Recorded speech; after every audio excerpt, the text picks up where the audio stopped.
Hello and welcome to episode 99. I had a little think about the number 99, Gary. Couldn't find anything rude, so I went with something wholesome instead. You need to turn that first nine upside down. Hey, do you know what the angel number 99 symbolises? Bit woo-woo this, Eddie. Come on, bring it to I me. know. Do you love it? I thought you'd love this. The number 99 symbolises change and personal development. It often appears when you're going through a transformative phase in your life, like turning a new page in your story. This number suggests that you're on the verge of a significant decision or change in your life. Well, I tell you what, I did just show off my new diary to you, didn't I? We've made a few big decisions this week, though, haven't we, Gary? So I guess, could say, big changes. Are we, shacking up with a new co-host or anything like that you want to tell me? Do you think things like this, though, promote a change? Like you maybe if you read a horoscope, that bit of text that you read kind of encourages you to make a change, which maybe you wouldn't have. Sends you on a different path. Do you believe in these sort of things, Gary? Do you have a lucky number? Nope. Absolutely not. Black is black, white is white, Eddie. It's our first December tea and trails. We hope you're all keeping warm. You may have noticed we changed the intro a little bit because we are so lucky that we are overrun. There's too many of them in the stable. We're struggling to shut the door. And we've got to get Mary and Joseph and baby Jesus in there quite soon. So we thought we would just read out our lovely Patreon perks, Patreon supporters, is that what we call them? Patreon partners, yeah. You're right, you've got the right business term. Patreon partners at the beginning of the month, just in case you might have forgotten because there's so many, but also if you're not signed up to Patreon, you might be thinking, what discount codes do I get? Well, Gary is going to read you the list. If you do become a patron, you get a discount code for every single one of these incredible companies and businesses. Yes, you have got Precision Fuel and Hydration, X Miles, Phoenix Light UK, Protein Rebel, Vela Forte, Tiki Boo, Mountain Fuel, Outdoor Active, Silver Sweden, Active Route, the Centurion Running Store, sportshoes.com, Big Bobble Hats, Bourneside Farm Cottages, popped up on my stories. Facebook reminds you. Don't go off the list. Keep going on the list. It reminded me this time last year, I was having a lovely time. You went out to stay, didn't you? I did, yeah. Summits, Yugo Cool Projects, Hellfire Events, Red Bear Sports, the Alban app, Retainer Group, Cycle Protection, Summit Crazy, Beat It Sports, Lumi Active Wear, Glow Map, Bridgedale Socks, Nav4, NAC Nutrition, Flaming Phoenix, and Ultra Trails 2. Oh, my goodness me, that list gets longer and longer. And you might have seen me. Did you see my Instagram story? I saw you, baby cakes. I saw you. Yeah, sensational bit of merch. Super fortunate and grateful, actually. You Go Cool Projects have supported our Tea and Trails running cap project. So fingers crossed, early 2025, they'll be hitting the shelves. Is there one winging its way to me, or is this just a selfish endeavour as all? No, but I'm doing a race. I am the one that should be wearing it, and you've put it on your big old Swede and put it on Instagram. Honestly, this is what I work with, guys. He takes all the good stuff. Take. A broken sealed gel and says, "This is what was sent for you, Eddie." Oh, did you get any sweeties with that, Gary? Second-hand head torch. No. Oh, sorry. Yeah, there were a few sweeties in there. The packets opened. Anyway, thank you to our show sponsors, Precision Fuel Hydration, X Miles, Shocks, Beta Run, and Protein Rebel. We use their products week after week to help us train, hydrate, and recover. We had a really exciting conversation with Precision Fuel and Hydration this week. I think we gave them some really good ideas of new products. They kept saying, "We're not in the market for that. Not in the market for that." But they're always cutting edge of things that they might be trying to design, use. Remember, if you are a patron, you can get 15% off. You guys have been supporting the podcast. They were singing our Patreons and our listeners' praises, weren't they, who are all big Precision Fuel and Hydration fans. You can get 15% off using the code CAPSLOCK-T24. And if you'd like to try Protein Rebel, you can use the code T15 for 15% off your first order too. Need a headphone upgrade? Then use the code T10 for £10 off over at ukshocks.com. Talk about new products. I noticed over Precision Fuel and Hydration, they've got a Flow Flask 120. Yeah, Johnny mentioned it. It's super simple. It will hold 120 grams of carbs if you use their Flow Gel product. He also said you could squirt 3 gels into it, the 3 30-gram gels into it as well. So they're hopefully going to send me one in time for Winter 200 so that as I'm going crewless, I can just put those all over my being. And then people could, when they find me asleep on the side of the trail, they can just pat me down to find the Flow Gel and then just squirt it in my eyeballs and I'll get moving again. Well, I like products like, if I'm on the treadmill and I want to use the Flow Gel, or if it's even, say, a medium long run, that 120 grams of carb is spot on. And, maybe the traditional gel, you're ripping the gel wrapper open. So, yeah, anything to keep it simple. And did you say on their social media yesterday, they did a Cider Monday race? It was absolutely hilarious. It's over on their Instagram account if you want to check it out. But the inspiration was somebody misinterpreted or they misheard. They thought Cyber Monday was Cider Monday. So they basically did like a cider mile. Like they do the bigger miles. Oh, was at the cutting edge. It is quite funny. I take it back. That is quite funny. Links to all our sponsors. Sorry. No, you go for it. Oh, I can read that, can I? Thanks so much. I'll read the Well, you read all my bits. I know. I can feel you prickling next to me. You were going, deep breath, Gary. She's already started. Links, anyway, truly professionalism. Link to all our sponsors and all those Patreon partners can be found in the show notes and over at www.teetandtrails.com. That's business done. Let's hope all the sponsors turn off now because I am now going to tell some stories of dirty. Can't wait for this. I've got a nice big 500 ml of water. I'm going to sit back and enjoy. What a week. Do you want to go yours first? And then, because mine's a bit boring, isn't it? So I'll get mine out of the way. Yours is probably more running related. So if people come here for running content, here we go. What did he do? Until Saturday, then alcohol kind of ruined it. But basically, I noticed, I listened back when I was doing the edit of my intro last week when your friends from Morzine did the intro. I was full on Del Boy when I listened to it back. It was like, there's that episode on Only Fools and Horses where it's Monge 2, Marlene. I sounded like that one. My Morzine. Monge 2. Anyway, like I said, the week started well. Then a sudden halt on Saturday. Beer stopped play. Wasn't all bad though. 2 strength sessions, 1 at home, my brutal abs, and then 1 down the gym.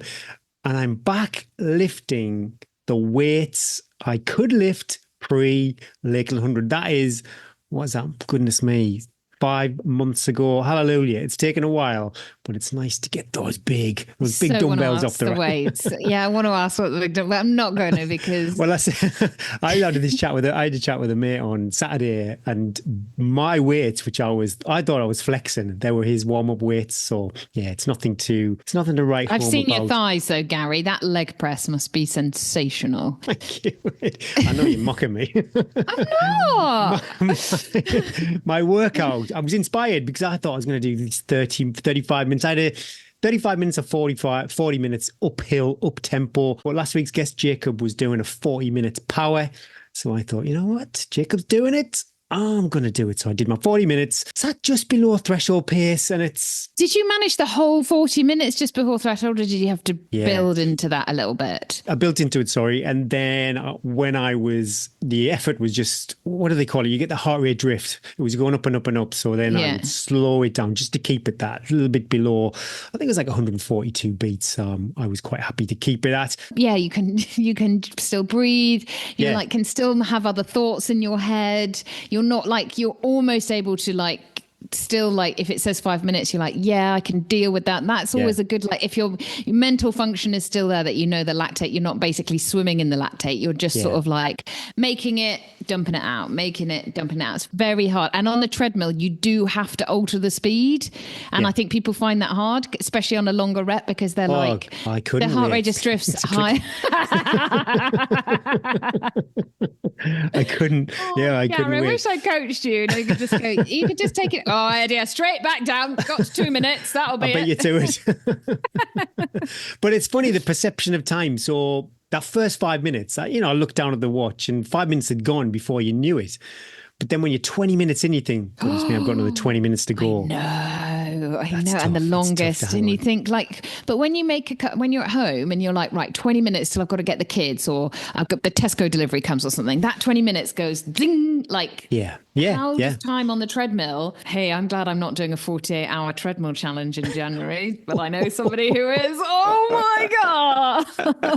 But I'm pleased I did it. I was inspired by Jacob. He was doing 40 minutes. I thought, you know what, Jacob's going to do it. I'm going to do it.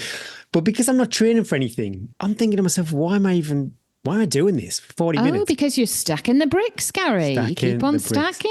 Yeah. You keep on, in the words of David, you keep stacking because whatever time of the season, those bricks have still got to be stacked up. Yeah. You never and it's in there stacking. mentally too. It's like, I did that, even though I didn't really want to do it. But I took my eye off the ball, did not pay attention to electrolytes. There's no excuse. We're literally sponsored by the champions of electrolyte hydration. Paid for it the rest of the day. Yeah, I really did struggle. It's awful. I've done that. A treadmill's so eating, you come off and then 3 hours later you go, I feel awful. And then you think, I've not drunk anything. What an idiot. And I don't think you can really catch up. You can't, no. Nah, and we never learn. Thirsty Thursday comes around. Social miles, very fresh on the trails. It's wild, the weather at the moment. One day we could be like -8. And then literally the next day it's like 7 degrees. It's absolutely bonkers. Friday. This is probably the highlight of my week. Went to see Gladiator 2. Oh my God. I'm not going to get to see this at the cinema, but the minute it's on my television, I am. Well, I bet your television's probably a bit bigger than the cinema I went to. You know the size of my TV screen. It can be seen across the hills. I don't need a cinema. See, I remember back Russell. No, I loved it. I'm trying to think of them as two separate films. You can't compare it to Maximus Russell. Yes. He's not aged very well, has he, Russell? I don't care. I don't care. I just close my eyes. Talk to me. But I enjoyed it. You know what? I don't know why, but I'm a big Denzel Washington for me. He's one of those people. If I see his face on a poster, I'm going to see it. He was probably the character I liked the least in that movie. There's a woman in it that was in the original because I heard her on the radio, but I wasn't sure which the woman was. Was it the beautiful one? Well, they're all pretty glamorous. I don't want to say anything because I'm going to. You're also Gary's so lovely. He's like, well, they're all very glamorous ladies. I don't know which one. You haven't been to see Wicked because actually I'd probably choose Wicked over Gladiator 2. You would rather die than watch Wicked. 100% Gladiator. I do want to see the new Paddington film. Maybe that's one for Christmas when Esme comes home. No long run on Friday. I thought I was going to get it done on Friday because I knew the weekend would be a write-off, but I've got to be grown up. You have actually got to do some work because, these people are waiting to hear me whining. I don't think it came out until Saturday. It didn't. So I presumed you were actually doing stuff. I didn't realise you were just at the cinema. Yeah, but no long run on Friday. Saturday, I managed an easy loop with Rex in the morning, modelling the Ugoku project cap, and then beers with the East Durham Coast cruise. Great night. Too much booze. I always, after a boozy session, on the Sunday or the day after, I always think, never again. I'm not going to drink again. It literally, alcohol and running do not go. They're not good. I think alcohol over 30 doesn't. It's just horrendous. Tell me, can we just talk through did you think I'm not going to drink that much? I'm just going to have a couple, and then are you like me and do not have an off switch? So you have one, and then you have 3, and then. Well, normally I have get just on the this table. Inbuilt. I never do that. Wow. Normally I do have this inbuilt off switch where I'm just like my body it's had enough. But you were thirsty. You were still catching up from that lovely. treadmill. I was making up for that. But I didn't know what time I was going to go home that night. We got there really early. It was like 1 o'clock in the afternoon. I know. What time did you go home? Oh, goodness me. I think I was home for Strictly. I think. It was a bit of a blur, to be honest. Everything past 6 o'clock. I love you, Lisa. Oh, I love Strictly. Is this dancing? But even though I had like epic amounts of rest afterwards, I just felt Sunday. I was just adrift. It was not fun times, no running at all. Very fragile. All I could do was manage a couple of dog walks with Rex. So what do you do? Just lie on the sofa, eat bacon sandwiches? I was craving pot noodles. I remember asking George if he had any pot noodles in the cupboards. Well, yeah, I don't know what it was, but did not feel good. But yeah, appreciate the dog walks with Rex. Tried to put the Christmas lights up on Sunday. didn't have any Not the step time. ladders. No, we didn't have any step ladders. So George and I, we looked like a couple of burglars. We had to go down to my friend's got the workshop next door. I used to have a workshop, and he said I could store some stuff in there. So I had to get my ladders from his workshop, and then we're walking up the woods with this big long. It was weird because we had our stripy tops on and this bag with like swag and these ladders, and people were like calling. Nobody the looked at us twice. I don't know why. Nobody. But I did it. You know, everyone's AI report is really glowing over on. Oh no, I've read a bit of this. I don't do well with criticism, Gary. I don't. Well, the first thing is I'm not going to, because I typed in a few horrors from history. I'm not going to read out the reports, but I can confirm. Well, I don't want to trigger anyone because these are absolutely monsters. They're not like Henry VIII, where it's happened such a long time ago. These are people I actually remember. Why on earth were you Googling? Why were you doing this? I just wanted to see how it would interpret those characters. And yeah, it doesn't do everybody a glowing report. But I did. Oh, I see, because we've had such glowing reports for all our guests. Everybody's thought everybody's so one. Oh no. It's quite bizarre how wrong it is. I can't understand it. But anyway, the Tea and Trails podcast is a popular podcast focused on the world of trail running, ultra running, and endurance sports, hosted by Gary Thwaites and Tom Saville. How the hell is that? I don't know where that has come from. This is coming back. Number 99. I knew it. You're getting a new co-host. Awkward, yeah. The podcast dive into experiences, stories, and insights from both seasoned athletes and newcomers in the trail running community. Then Gary Thwaites, I don't know where it's got this from. Gary Thwaites I think there must be some money to change in hands with the Marathon des Sables, because I think everybody's done the Marathon des Sables. Anyway, Gary Thwaites is a British ultra runner known for competing in challenging events, particularly in the endurance and long distance races. He has built a reputation for his performances in ultra marathon and adventure races. Thwaites is especially notable for his participation in events such as the Jungle Ultra in Peru, the Marathon des Sables, and other tough multi-day races in extreme environments. One of his most well-known achievements is completing the Marathon des Sables, the 6-day grueling 156-mile race across the Sahara Desert. I've never done the Marathon des Sables. I can't believe it. But then we go on to you. Edwina Sutton is a well-known figure in the UK ultra running community, recognised for her impressive achievements in endurance events. She is an accomplished ultra runner who has participated in some of the most challenging and prestigious events in the world, including Marathon des Sables again, and UTMB and other trail and ultra distance races.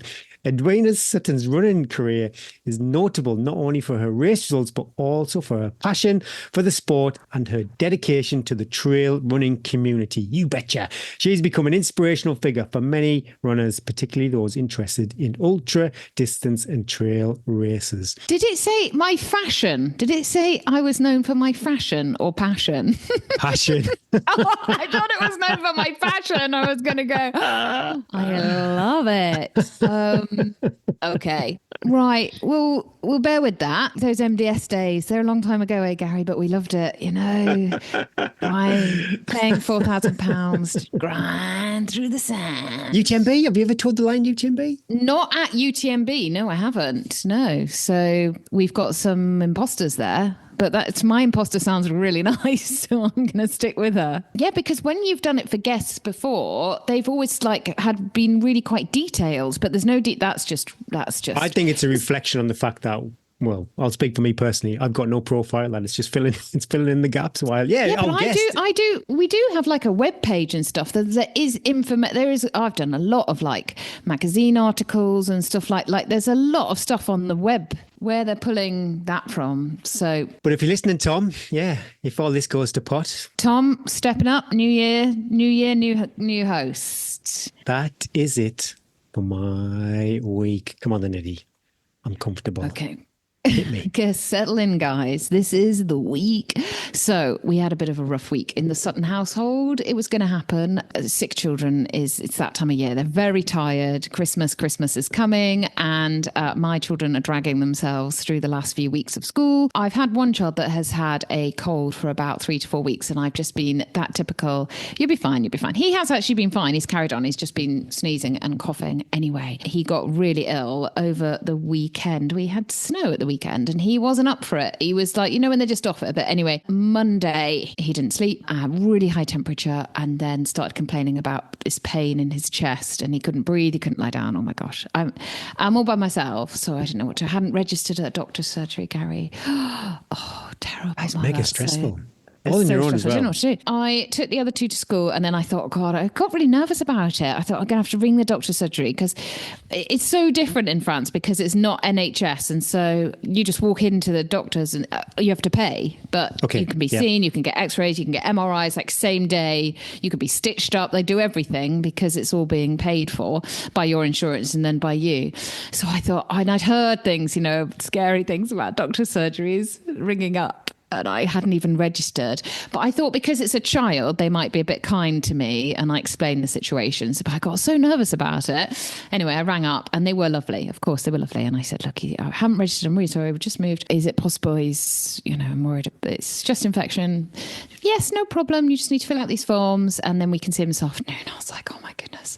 Thank goodness. They could not have been nicer. The doctor couldn't have been nicer. They were very worried about him. I don't need to go into great details, but she was amazed he was still literally able to be standing and breathing, because he had such a bad chest infection. He ended up having to go to hospital and have x-rays. Anyway, never had antibiotics before. And so we learned all about antibiotics, because I said, you need to know about these drugs. Have you not learned this in science? You've been learning. Once he got some antibiotics down him, it was incredible. Literally within a few hours, he started feeling better. And then within the next day, no temperature, he was able to breathe, he was able to move, but it took him a long time to recover. It knocked my week, because normally if I don't very rarely have a really ill child, but if the child's just a little bit ill, you can carry on with life a bit. But when they're really, I felt I couldn't leave him. I couldn't leave him for long periods of time. So the running took I still had to get the dogs out, because if you don't get your dogs out, then they just are absolute. But I just did a couple of half an hours, a couple of really short strength sessions. Also, he wasn't sleeping at night. So we had 3 nights of literally no sleep. And I was so worried about him. So it wasn't even no sleep. I was sort of lying next to him. He's a big old lad as well. Yeah. You're okay. Anyway, he did get better. I did proper parenting, and I was like, you're not going back to school until you're literally climbing the walls and you're eating. Is he back to school now? So he's back to school now. He's fine. Still a little bit tired. I think these chest infections, especially when they've got as bad as his did. Anyway, it gave me a bit of a wake-up call as well, that I need to be a better mother and not be like, you're fine, keep going. I guess as well, having moved countries, there's new bugs that we're not, they're not used to as well, maybe a little bit. So Tuesday, Wednesday, Thursday, totally really written off. I was just thinking, he wasn't really thinking, because I was so worried about him and he was so ill that I didn't really want to go out training, but I was thinking, God, those are my last quality I think that's days. a distraction where you just got to let it go, haven't you? You can't. Just got to let it go. You can't there's no sulking. There's no it's just part of being a parent, isn't it? Friday came around and he was much better. So I thought, right, treadmill, last big treadmill session. What can I do that is probably gonna reasonably fresh legs, pretty keen? So I chose 10-minute warm up at 10%, little primer as I call it. Just get that heart rate up, get a good sweat on. Then you take it down to 5%. Then that feels incredible. So anybody that's doing any uphill treadmill, if you do your warm up at 10%, then take it down to 5%, it almost feels flat. And then I did my totally favorite workout, because I felt I deserved it. And mentally, I wasn't up for anything that required a long time looking at numbers. I did 5, 5, 4, 4, 3, 3, 2, 2, 1, 1 at sort of 10K effort, basically. Obviously, the pace at 5% isn't 10K pace, with really short recovery in between. So the heart rate never really gets to go down. It goes down by about 20 beats, and then you go back on and it starts going back up again. If anybody listens over the years the 5544332211, they will know that features in our training every year. I love it. I've been doing that numbered workout, and I used to do it on the turbo. It's just such a good one to work down. And also, as you get older and you need more and more running to feel good, by the time you get to the 2s and the 1s, I'm able to like really power it. I can go far. I proper worked, Gary. There was like moments where I thought, I'm going to be sick. I'm actually going to be sick. I can't do this. Yes. And I loved it. I loved it. I didn't feel that bad because it was such a cardiovascular workout that my legs didn't feel too bad. But then the next day, and so I sort of got on with the rest of my day then. And then the next day was my long run slot, put on the full pack. And it was hot, like you said. So it was cold on the Friday. And I was sweating, chaffing away in this sticking backpack.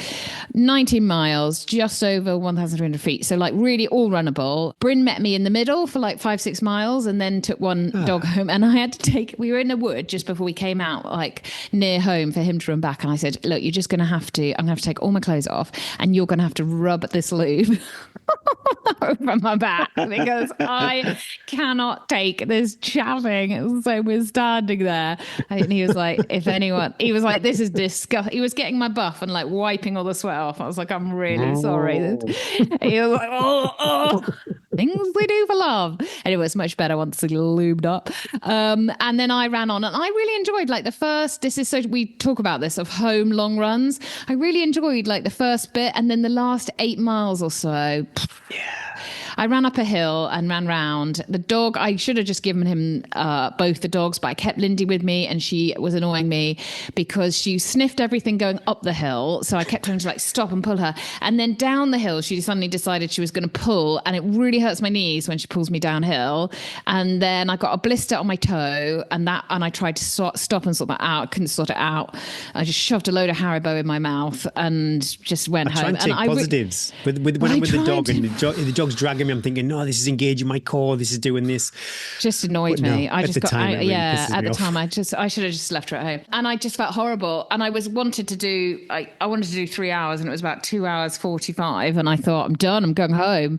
And I was like, that's my last long run. And my memories of it are like horrible, which is always awful, isn't it? Because you want your last long run. You want to feel great and be like, I've only got to do that 10 times for the race. I came home. But then you can fall back on though. I remember mainly marathon training, those long runs always felt horrible. When something happens on the day, you find a little bit. Hopefully, because I felt horrible the rest of the day. My legs were so sore. But then I thought, I think that treadmill session took more out of my legs than I thought it did. It's massive, yeah.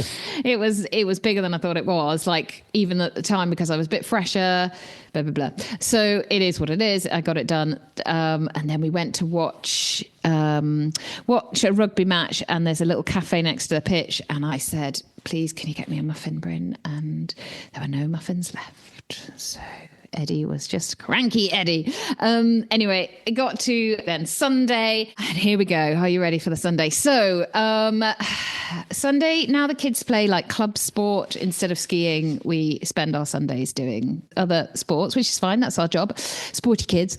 So I had to get up at the crack ass to get one off down to football. Off we go. That's all fine. Got to the football match and they were playing a team that were let's just say there were 3 red cards, 3 yellow cards, Gary. There was a lot of argy-bargy, shouty fights. One kid got like an arm around his neck and stuff. With the parents getting a bit argy-bargy. One of the parents on the side, like he said something terrible. I was like, do not engage. He wants engagement. Do not make eye contact. Just like keep looking forward. One of the kids then got sent off for a bad tackle. He was so angry and he turned and he kicked this cone on the sideline up into my face and like the mud splattered on my face. And I was like, oi.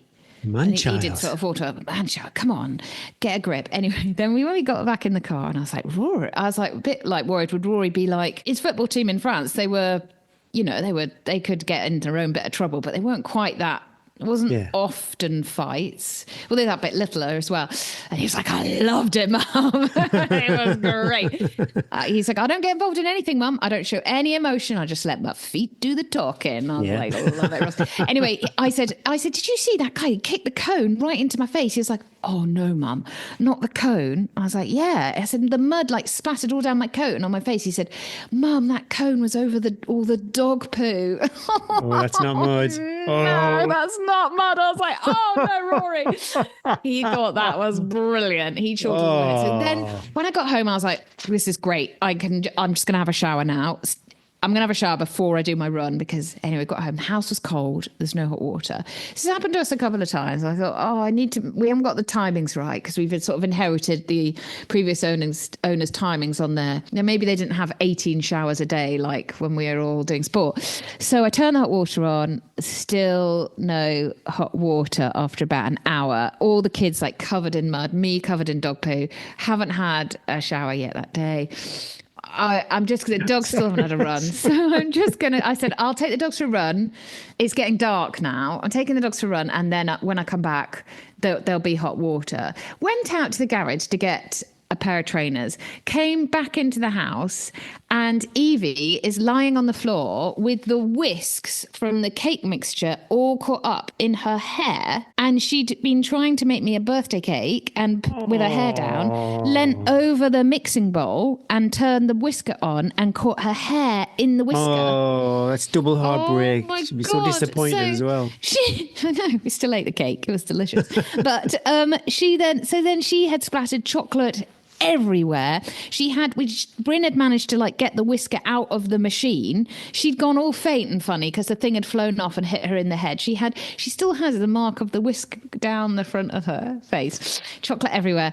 Lying on the floor. I was like, oh my God. What the hell? Universe is working against you. I just went to get my trainers. Then we spent 40 minutes trying to get the whisks with all the chocolate out of her hair. She then ends up with like this massive bouffant hair. I was like, Eves, I'm just going to have to leave you now because I have got to get the dogs out for a run before it gets dark. And then I'll deal with this. Hopefully there'll be hot water when we come back.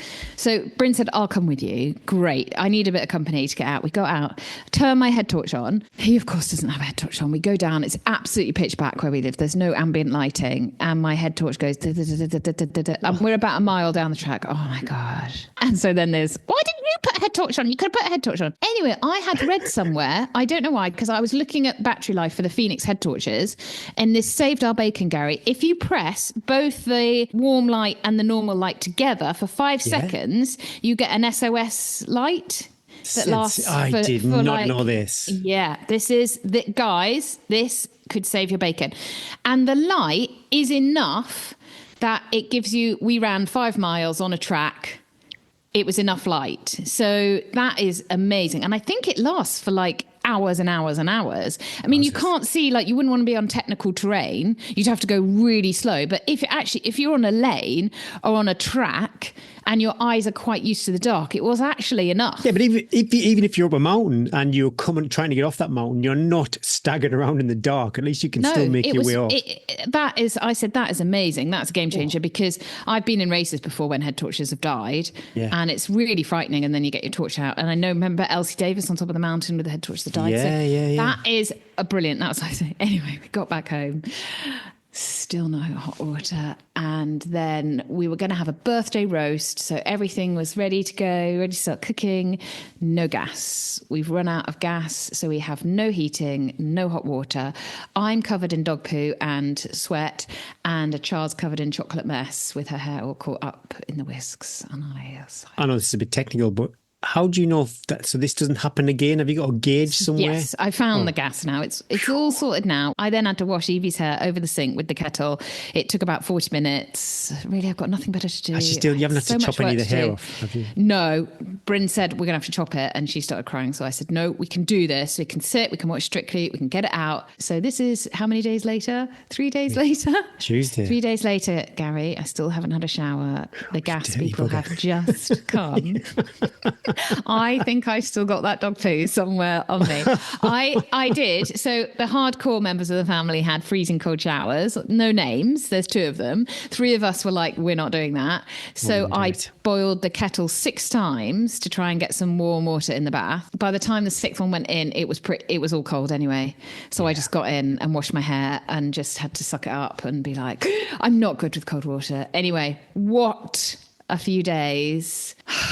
Breathe and believe, Breathe Gary. and believe. Breathe and believe. So it wasn't the week that I planned. It's the week I got. Anyway, everyone looking on the positives. I read something really good on Instagram and it said, always try and find the positives. And it said, the person driving, because nothing enrages me more than someone driving at 20 miles an hour round a road when it's 60 mile an hour speed limit. Yeah. Oh. And then it said, imagine the person in front of you who's driving slow. Instead of getting annoyed, imagine they've got a birthday cake on their backseat that they're trying to protect and they're delivering it to a friend. So I thought, I need that in my life, Eddie, that these things are sent to, a little prompt to calm down. These things are sent to try us. Not the week that I wanted, but it was the week that I got. Still got a workout, still got a long run, all sorts of adventures in our new house. I am very proud that I managed to sort out the gas. It's on. Gas admin, sensational. Gas admin. You were kept up to date with the things I had to pull and push and turn and twist. But we now have, like 3 or 4 days without heating and hot water. Gosh, it makes you really appreciate heating and hot water. How lucky we are. If the Wi-Fi goes down. Oh my gosh, how entitled we are to have this, like at the flick of the switch. Why have we not got this? It makes me really appreciate and think how lucky we are that we have a house with heating and I have healthy children again and a healthy body, that even though I didn't get done it doesn't matter. It doesn't matter at the end of the day. It doesn't matter. And even though I got splattered in dog poo, it doesn't matter. It's all stories. I think you said last week you can do damage by overdoing it. Now, I think if it's not the week you wanted, it's not the end of the world. It's not the end of the world. But I did spend my time doing my Tesco order of the Maxi Baby Bells minstrels. Have I forgotten anything, Gary? Basically, my Winter Downs 200 food order Freddos, of Baby Bells. Minstrel. Well, I go minstrels rather Freddos because they got that crunchy layer. Goodness, the Freddos, incredible, Eddie. Minstrels, Twixes, hot cross buns, bread to make sandwiches. Oh, I don't know about Twix. Oh, you don't. Don't worry. What is sensational? The bags of crunchies. Oh, Haribo. I need to put Haribo in. Crunchies. The little crunchies. Hula hoops. Hula hoops. Yeah, crunchies. I don't know yes. Hula hoops too. Coke. Salt and I've got vinegar. Coke. Salt and vinegar is quite.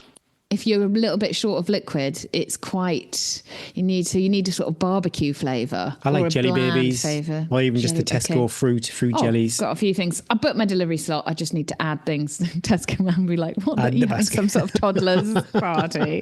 Oh, I love that when you get Tesco before race. It's sensational. All the stuff that you get thrown in there. Brilliant. Thanks, Beta Outdoor Sports, for supporting Brew the Coaches. They distribute brands like Knack Nutrition, Ultimate Direction, Knockaround Sunglasses, BV Sports, Scatula Spikes, Instinct Running, and Injinji Toe Socks. I love the Christmas Injinji Toe Socks. So many fantastic designs over there. I've got my eye on a pair, Lisa, if you're listening. It's called Wilderness. This isn't a place. What the? It's technically from the ladies' range, but I don't You're mind. not fussy. You're pretty much but a lady. I think the reality is I'm going to have to buy this myself because Lisa, probably similar to Bryn, probably about March. Don't listen. I'm afraid. I think Bryn's retired from the podcast. He is like that twittering I have in my ear all the time. Why would I listen to it voluntarily? Lisa might get to this about March, so maybe I have to make a purchase for myself. But thanks for the question, James. James Coates has a lapped 24-hour race coming up. Got some different opinions today, James, but hopefully there are some good takeaways.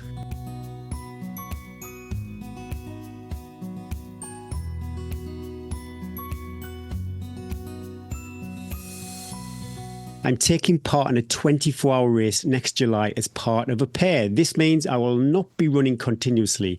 The loop is 8k off-road with 100 meters vertical ascent. My colleague and I haven't decided on any particular strategy, but I imagine we will be doing either alternate loops or doing a couple of loops and swapping. I'm planning to do a block focused on speed for February half marathon and possibly do a longer training race in April.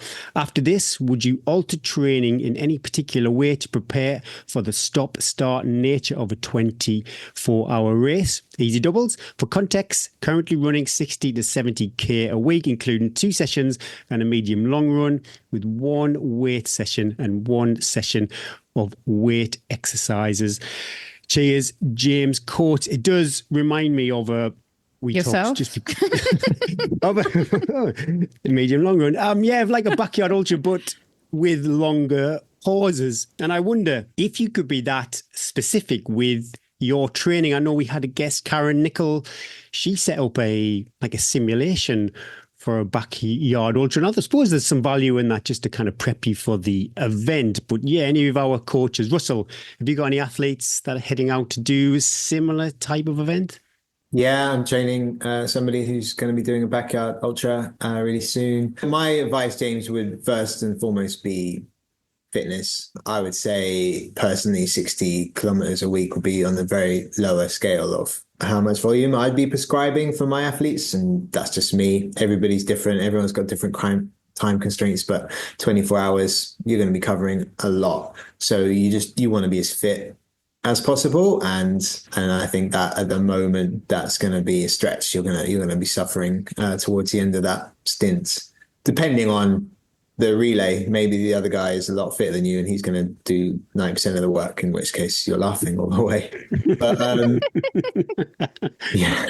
In terms of the specificity, personally, I don't go into it too much. The main thing is that you're fit. If you're fit and you're motivated, the rest of it figures itself out. There is a few things I would recommend. I like to do a run after the Sunday long run.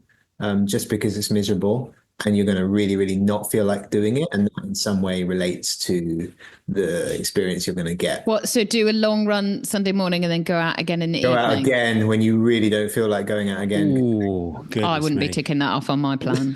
No thanks. I mean, it's up to you. Everyone else is like...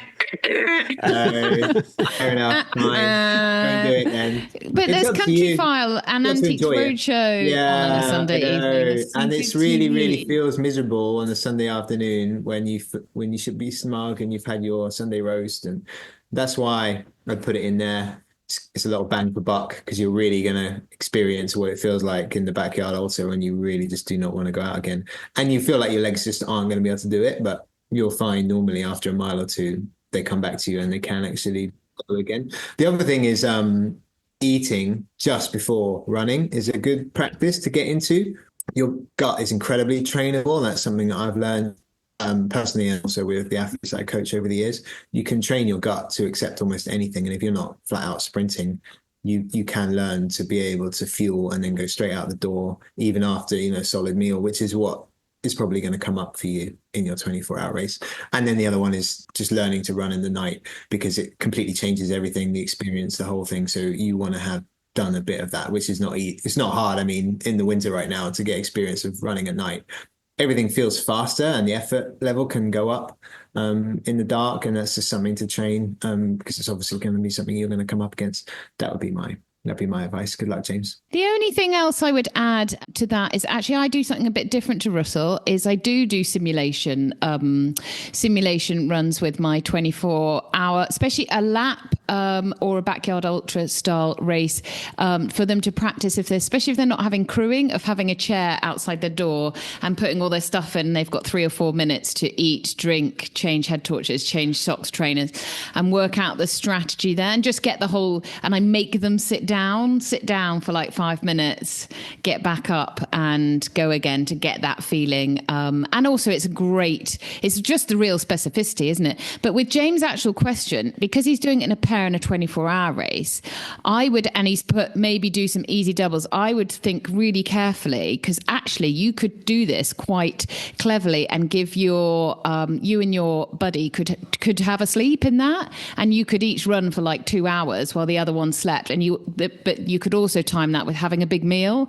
So you could eat at 10 and then sleep till 12 and then change over, and your friend could do that as well to make the nighttime to get the calories in as well. I love the idea of doing it with a friend, those lap races, and perhaps if people have not done a lap race before, thinking about a backyard ultra or even a 24-hour challenge, doing it with a friend would be a really lovely way to get that first time you're going through the night, maybe running at night. You could even maybe do a couple of laps together at night if you're unsure about it. So I wonder what race that is, but it sounds pretty cool. But I think for anything laps and for backyard ultras, specificity is key, and your management is the key to success over anything else, I think, as well. I know a lot of people do night running if they're training for a 100-mile race. It's not for me. You're shaking your head too. No, I never get people to get more tired than needed running at night. I'd say that depends if you've done a race through the night before, though. If you've never run through the night before, you absolutely want to be doing that in a 24-hour race.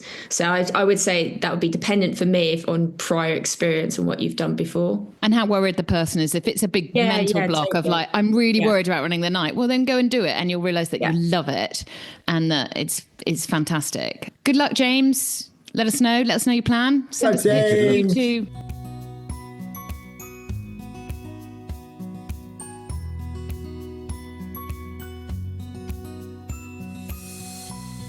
Hope that helped, James. Good luck. Let us know how everything goes. If you have a question for our coaches and you're a patron, then email hello@teaandtrails.com. Pop the words "brew with the coaches" in the subject.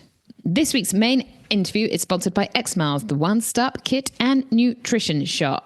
Don't forget, patrons can receive 10% off over at www.xmiles.co.uk. I am going to be buying them out of squirrel nut butter because if there's one thing I can prevent, if there's one thing I can prevent is my heavy chaffing load. I was just thinking only this morning, which lucky person at Juniper Hall on the race morning am I going to present my nut butter to and say, lube me up? How much time do you think you devote to thinking about chaffage? It takes over my life because my back is a constant source of rough badness. And there's nothing that gives me more pleasure than scratching a dry chaff. I didn't even know you could buy this in the UK. I've heard about this on like Trail Runner Nation. Not in England, though. Nope. So let's get it in. Let's cover ourselves together for Christmas party and squirrel nut butter. Just roll around in it. See where it goes. Anyway, sorry. Stop this. Here is our chat with Kate Worthington. Now, many of you may have crossed paths with Kate in numerous different guises. Hang on a sec. Sorry. Dogs on the sofa. Many of you may have... Should we keep that in? New sofa. How long? 24 hours? Dog gets on the sofa. Ruined. She's just staring at me. Many of you's past may have crossed with Kate. She might have held your hand across Crib Goch. She might have cheered you on at a Dragon's Back. She might have helped you refill your water bottles. She might be planning a race route that you're going to be doing very soon. She's a woman with many strings to her bow. Also a very accomplished runner herself and an author. There was so much to pack into this chat. I hope we did her justice. It's almost like just an intro, isn't it? But here's our wonderful chat with the incredible Kate.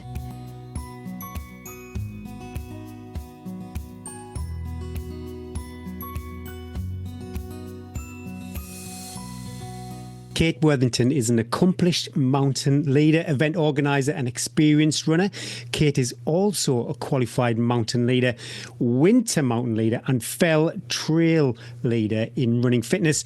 She has extensive experience leading groups in challenging mountain environments. I'm curious, Kate, what's the difference between all those? I have this vision, Eddie. I'm not too sure if I've shared this with you. I'd like to do is this PG?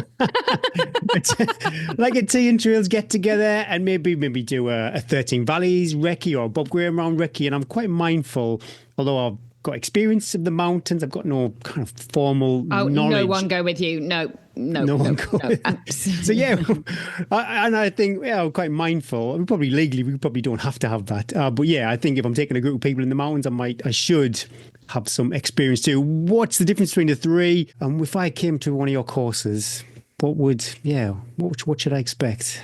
Yeah, difference. Terrain and seasonality. So a mountain leader is a qualification awarded by Mountain Training, which is a sort of a national awarding organisation for mountain qualifications. So that would qualify someone to lead other people in mountainous terrain any time of year, as long as you're not purposely travelling over snow-covered terrain. Does it give you a height? Because the French guiding system is done on heights of the mountain, but I guess that's not so specific. More defined by the scope of the syllabuses of the qualifications are more defined by the scope of sort of types of terrain. So mountainous terrain would be more remote, higher level, maybe steep and rocky, away from roads, sort of further than 3K from a road, for example. Yeah, have a mountainous nature as we in the UK perceive mountains, because it's a UK-based qualification. And then the difference between that and a winter mountain leader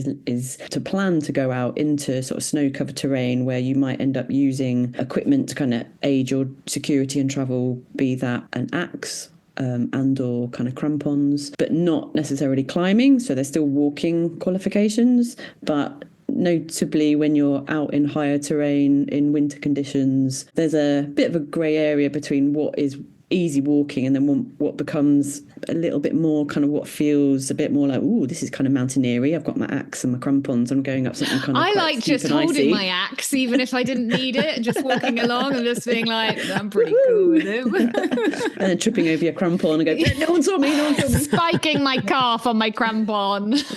How long does it take? Is it a week-long course? And then I suppose also after that, do you have to refresh every year or two? Once you've gained the qualification, it's yours for life. But you would, for both the qualifications, you need to gain sort of a certain amount of, what are called sort of quality mountain days that you kind of have to present in a logbook. So sort of 20 days to present yourself for a training course, which might, it's about 5 days, 40 days to present yourself for an assessment course. That's another 5 to 6 days. Typically, candidates will kind of arrive at a training or assessment course with many, many more days logged. And the kind of the more and more and more days you can log, you can prove your sort of breadth of experience as you pass through the qualifications. Some people could kind of get through that process within a year, a couple of years. And then the winter mountain leader is considered sort of a higher level qualification that builds on all the skills of the mountain leader. And then taking folk into kind of mountainous snow-covered terrain in Scotland, for example, because that's usually where the most reliable conditions are, although sometimes it's feeling a bit patchy in the last few years, isn't it? Climate change is definitely hitting Scottish winter as well. Yeah. Then you're considering kind of snowpack and terrain and choices of travel and avalanches, and so it's all very real and all a bit like a bit scary out there. So it's like another level of planning and working with your group and teaching people how to use an axe and crampons. And that's much harder to gain experience, I'd have thought, as well, isn't it? If you're not living in the Alps or the Pyrenees, where you're not going to get that same sort of experience in the winter. You have to go and find it. It's not on your doorstep. You have to go find it. So it's a lot of, I live and get people to find it with you, I guess, as well, so you can get experience of. A lot of sort of teaching friends or observing courses, working with groups, assisting with groups. I live in North Wales, and the winters aren't as predictable, consistent as they are in even the lakes, and then further north in Scotland. So a lot of time spent in Scotland. So I achieved my winter mountain leader in 2014. So that was like a considerable amount of years. I did my training in 2011, then a few more years consolidating, going up and down to Scotland, and then ticking that off in 2014. Do you have to have a level of fitness for these courses when you're going? I think by default you would have a good level of mountain fitness anyway, because if you've had to be that active to gain your experience leading up to your training and assessment, you would naturally have a good level of fitness. It's not assessed. Obviously, you need to complete the assessment, but there's no to achieve the kind of the ticks on like have they attained that area of the syllabus. Then by default, you would need to have a good level of mountain fitness, resilience, strength, and capacity to endure poor weather and make decisions in poor weather. On the Winter Mountain Leader scheme, there is still currently a requirement, or there has been in the past a requirement to kind of snow hole for a couple of nights on an expedition, which I'm sure has just been put in to kind of test your mental and physical resilience. Because I'm actually, not up for that. I'm not up for the that. practicalities of snow holing with a team of folk actually does present quite a lot of interesting kind of planning challenges and also not or going in kind a of snow like hole with Gary. I can only imagine the smell. Oh, what a time to be alive, man. Eddie. That would. yeah. I remember Patron on perk.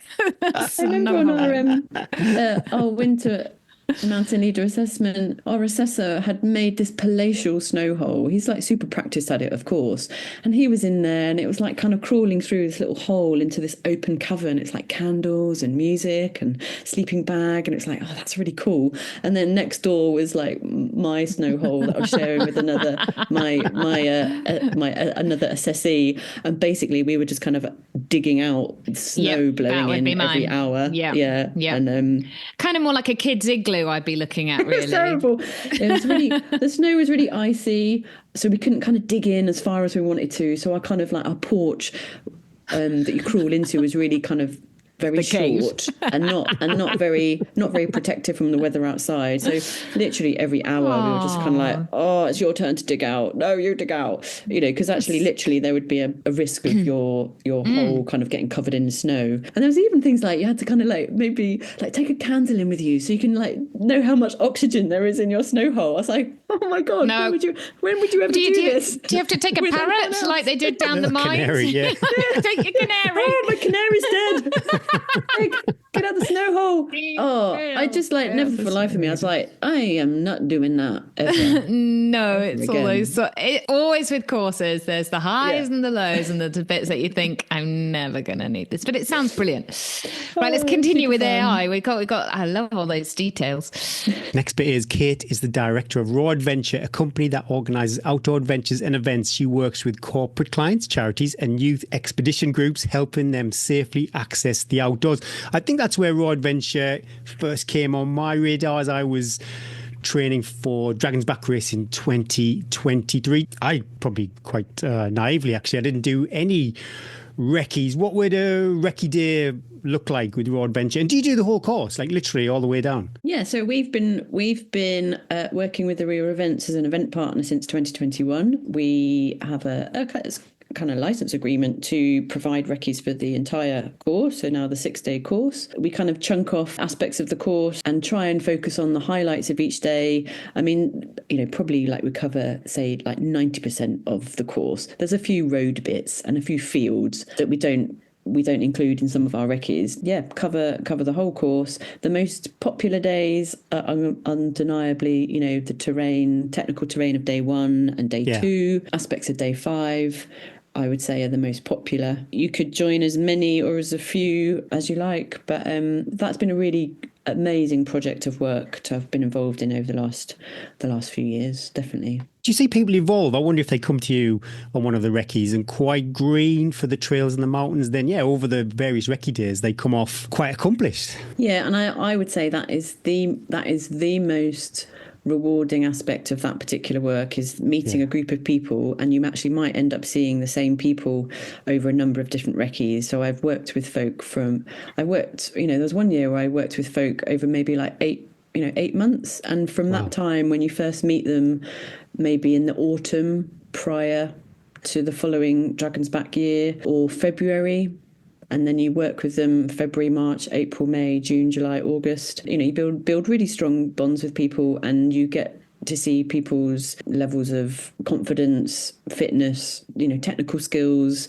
and capacity to endure just increase. And it's that's really amazing. And then to go and see them do the race and follow the dots. Yeah, and then I've worked on the event team, and I've been able to see folk as they progress through the race, and I get like super emotional when you see people, you know, loving it, hating it, you know, injuries, the joys, the heartache, you know, get a bit emotionally invested.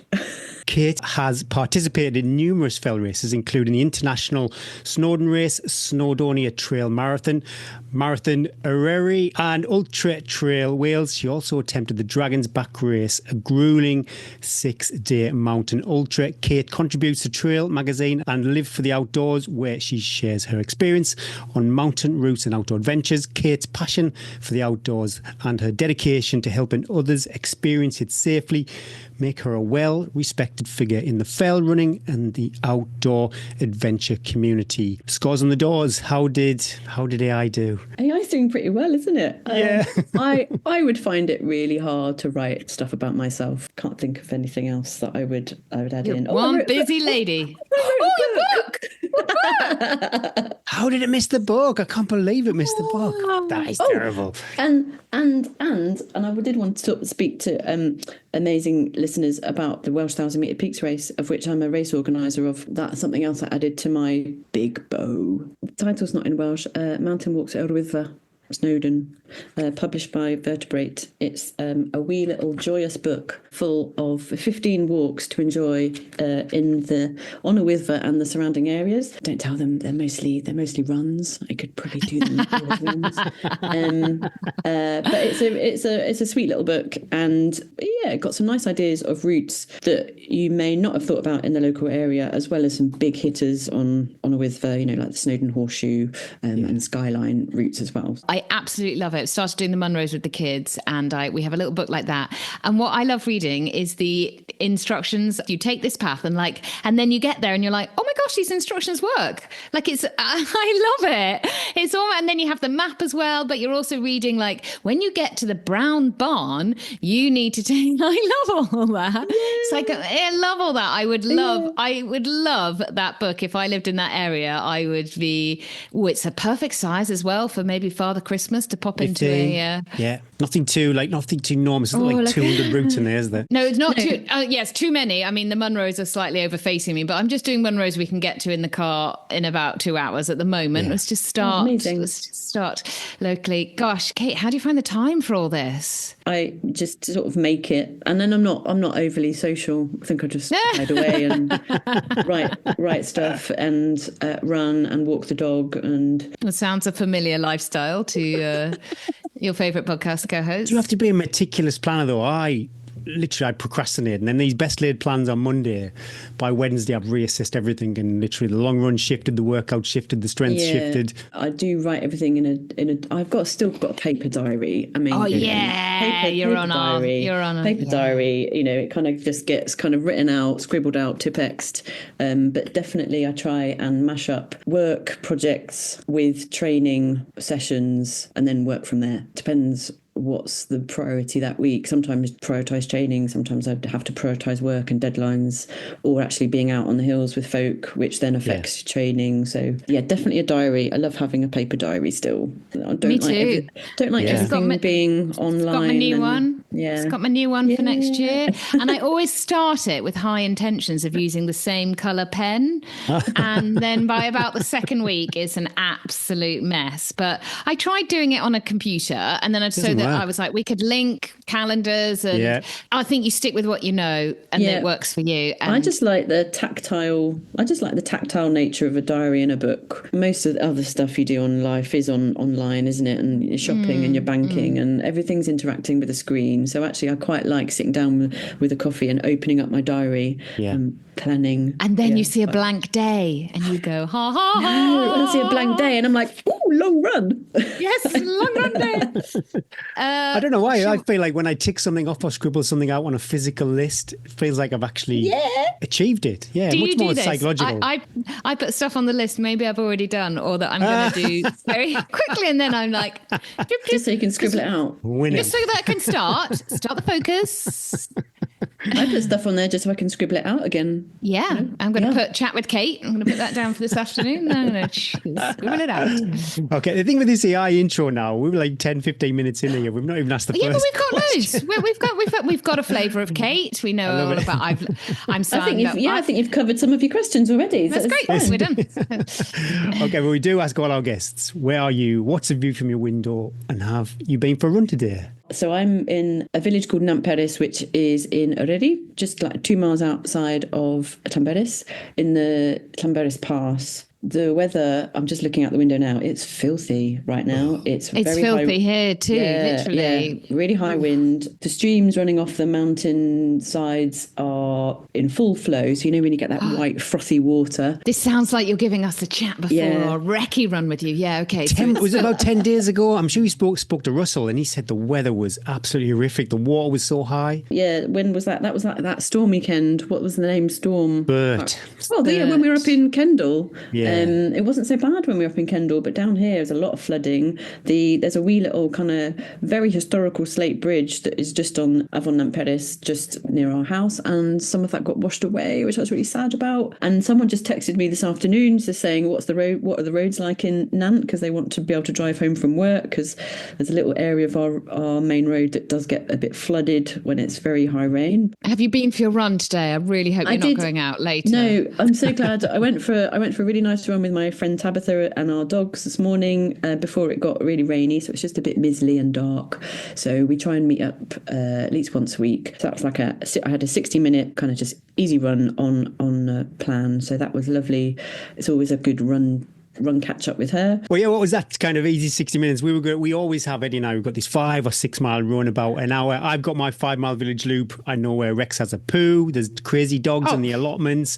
I'm praying the huskies, got some huskies just down the road. Yeah, they do enjoy jumping over that fence. Yeah, absolutely crazy. I go past the waterlogged path if it's been raining, then up the old railway lines and back home. What's an hour? Yeah, where are you going to take us? Flat run, then I would go where Tabitha and I went this morning. We just do a really nice loop around Llynpaddarn, and there's sort of a sort of footpath that goes most of the way around the lake. If I wanted a hilly run, I'd probably go out the back of the house into Dinorwig quarries, which involves a bit of a grind up a kind of access track, sort of stony access track, but you can then get high into the quarries. That we could do a nice round in there for about an hour as well. If you want some height gain, maybe about 300 metres height gain, you could get. That's what I like that in an hour. I like about 300 because it still means that you get a bit of running as well. Yeah. Any more than that, you're hiking. And then I'm just walking. Not that I mind. Yeah. I don't mind. I'm happy walking. We get back. We did the quarry run because we dropped Gary. He's not back yet. But when we get back, do a nice snack. What's your post-run snack look like? Yeah, I will love a glass of milk and some crumpets with Marmite on. Crumpets, and I'm not sure about the Marmite. No, that's a little bit. I like this. I like the saltiness. All peanut butter is great. Okay. I do like the saltiness of the Marmite and the milk. Cup of milk. You're just like my kids. I do drink a lot of milk. It's a great it's like a recovery. That's all you need. Pour your milk. Cheese scone. Cheese. Oh yeah. Gone. That scone requires the milk because it can be a little bit dry. Did you watch Bake Off? Some sensational scones on Bake Off. Some sensational scones. Oh my gosh. We've had quite a lot of chat already about the mountains, and you're earning your living from the mountains, which is most people that are listening to this is their dream. Have the mountains always played a role in your life? Did you grow up where you're living now? Not at all. No, I grew up in northwest London, so I was born in Harrow, northwest London. That's where my mum and my brother still are. London city urban girl in that sense, but my avenue to getting to know what the mountains were like was family holidays. So my dad always liked walking. He introduced my mum to kind of walking in the mountains. So as a family, then we went together. So every school holiday, maybe sometimes 3 times a year, off we went up to the lakes, sometimes up to Scotland, sometimes North Wales, but mostly to the lakes. So I must have been about 3, 4. Well, I mean, when I was a baby, but as in what I can remember. Yeah. Young child. So all of my childhood years up until I was a teenager, then went to university. I can't sort of survive if I haven't had a trip to the hills, but then luckily now I'm sort of surrounded by them, which is amazing. Are those holidays, do you look back on those as sort of fond memories, or can you remember? They were the happiest times. Yeah, so now when I go back to the lakes, I feel like I'm going back to some kind of home in the shape of the hills there. And I've always thought that no matter what changes in life, in yourself or with family, and also what changes in an area in terms of infrastructure and villages and houses and buildings, those contours and those shapes of those hills, they never change. So when I go back year after year after year after year, it's the same Great Gable, it's the same Scarfell Pike, it's the same Wasdale, it's the same shapes that I saw as a kid, and I really value that. So I feel that's really important. I have to go back to the lakes every so often. I think I saw a beautiful picture of you. It must have been you and your dad up on Newborough. So my dad died in 2017, and I owe a lot to him in terms of building up my mileage and my confidence in the hills. And all I can remember very much like holding his, like dad hands. They're kind of like always big and chunky. So I'd hold his hands on the rocky bits, and he sort of taught me how to scramble and spot people, and so amazing memories. And I'm really grateful for those times, and they've certainly fed into who and what I do now. I'm really pleased that he was able to see that as well. Oh, yeah. Where did the idea for Raw Adventure come from? You said you went to uni. Was it always your sort of pathway to work in the outdoor industry?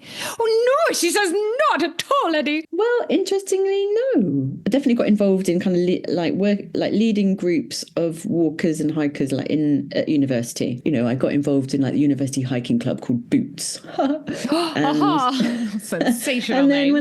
when I was living in London, got involved in a group called Heathrow Hikers as well. So we used to go away on glamorous. What a glamorous. Go away on weekends and get involved in kind of planning hikes. So I had skills and confidence that I could lend towards that kind of aspect. But it wasn't until sort of 2005 that I sort of formalised that notion of becoming a mountain leader. So definitely at university and post-university, I actually sort of went into teacher training. I've worked as a office manager and in PA positions in London, and enjoyed kind of London life in my mid-20s. It wasn't really until I had met, I was going to say my current husband, because I've had loads.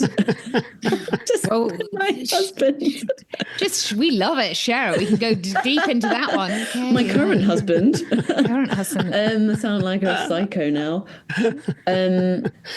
My husband Ross. So it wasn't until we met that the Heathrow hikers. Was he a fellow Heathrow hiker? No, I met Ross on our mountain leader training course. Did you? Oh, let's pull that thread, Gary. Okay, you turn up to your leaders course. You ready? So there were you? Yeah, so interestingly, I swapped the date of my mountain leader training course. Oh, it's got better. Okay. One week to another, because I didn't want to miss a friend's 50th birthday. So I'd changed my date, and then I walk into the bar at Plaza Brennan where the course was being held. And in the corner were these two chaps, Ross and his friend Scorch, who's actually called James, but we know him as Scorch. You hikers are mad things. And apparently, so I just walked in on my own and kind of stood at the end of the bar. And apparently Ross said to Scorch, I hope she's on our course or something. Ross, your dog. And so we kind of got chatting. We got kind of chatting during the week. And I kind of thought, oh God, that chap over there, he's like one of those chaps that always has to answer all the questions and, always got something to say. And I was a bit like, I don't know. He was quite charismatic and we just got chatting. But he turned up, he's going to hate me for saying this. He turned up without any waterproof trousers. He had to go to that local shop to get some waterproof trousers. So I don't know, I can't remember if we went together or something like that. Anyway, it was just a bit of hilarity. He had some. It was all just a ruse, Kate. I can't remember. Yeah. So then, now we're going into kind of how Ross and I got together. But I suppose that feeds into the honestly, we all love this stuff. We then, obviously, between training and assessment, you then have to gain sort of further quality mountain days to hit your experience. Minimum. Experience, yeah. At that time in my life, I was actually living in the Lake District in Grasmere. So Ross would come up to the lakes because we had to kind of, get quality mountain days together. Get the experience, yeah. So forgot his trousers again. No, well, actually, one time he came up, he said I'm going to go for a wild camp up near Coniston somewhere, I don't know, Langdale. No, maybe the Langdales, I can't remember. And he texted me, I was in my, where I was living in Grasmere, and he texted me and said, I've forgotten my sleeping mat. Would you be able to bring one up to me? And I knew it. From the moment I met this guy, I knew. I texted him back. I went, no. So I just left him hanging. So he had a nights while camping with no roll mat. And he said, I was really cold. I was like, yeah, whatever. That was a stupid thing to do. So I left him hanging there. But slowly, we just built a really nice relationship, and sort of that kind of blossomed over that year. So by 2006, we'd completed our mountain leader assessment on the same week. And then later on in that 2006 year, we'd got engaged and got married in 2007. So I didn't hang around. I said, if you know, you know. Yeah, if you know, you know. Yeah, and I said, when we were talking about kind of living arrangements, I said, well, I'm not coming to live with you unless you put a ring on my finger, basically. Sounds familiar. And then where did the idea for Raw Adventures start? Was that quite soon after that? So Raw Adventures, Raw stands for Ross something Worthington, his middle name. It's all about him, actually. So it was something that was bubbling around in our heads. Once we were a sort of a twosome, he was able to sort of develop ideas with someone, and I was quite interested in working with more groups in the outdoors, hence getting our mountain leader qualifications. Took it from there. At that time, I was actually working for an adventure company called Adventure Cafe that were based in Rochester in Kent, and that's where I really, really cut my teeth in terms of kind of working with groups with my mountain leader qualification, for sure. And it definitely prompted a thought of, well, we're doing a lot of traveling to kind of get to the mountainous areas. Where could we base ourselves to be more involved with a community in sort of a mountainous region, and sort of North Wales became that sort of focus point for our kind of work searches, really. What does a typical week look like for you then, Kate? Because you've got a lot of strings on that bow that you're juggling. It depends, because they're also very different at different times of year. Sure. So for now, like typical week is like hiding from the weather, probably doing a lot of planning, writing. I've got sort of some course planning projects I'm working on, as well as my own sort of training, but as well as also being mum and keeper of the house. Although I have to say that me and Ross tag team really well. So, he does as much as he can do, but he is definitely more in the office and answerable to the office staff team. So I don't work in the office per se. I've got an office at home in that sense. Basically, as our staff team grew, we kind of run out of desk space. You were like, it's fine,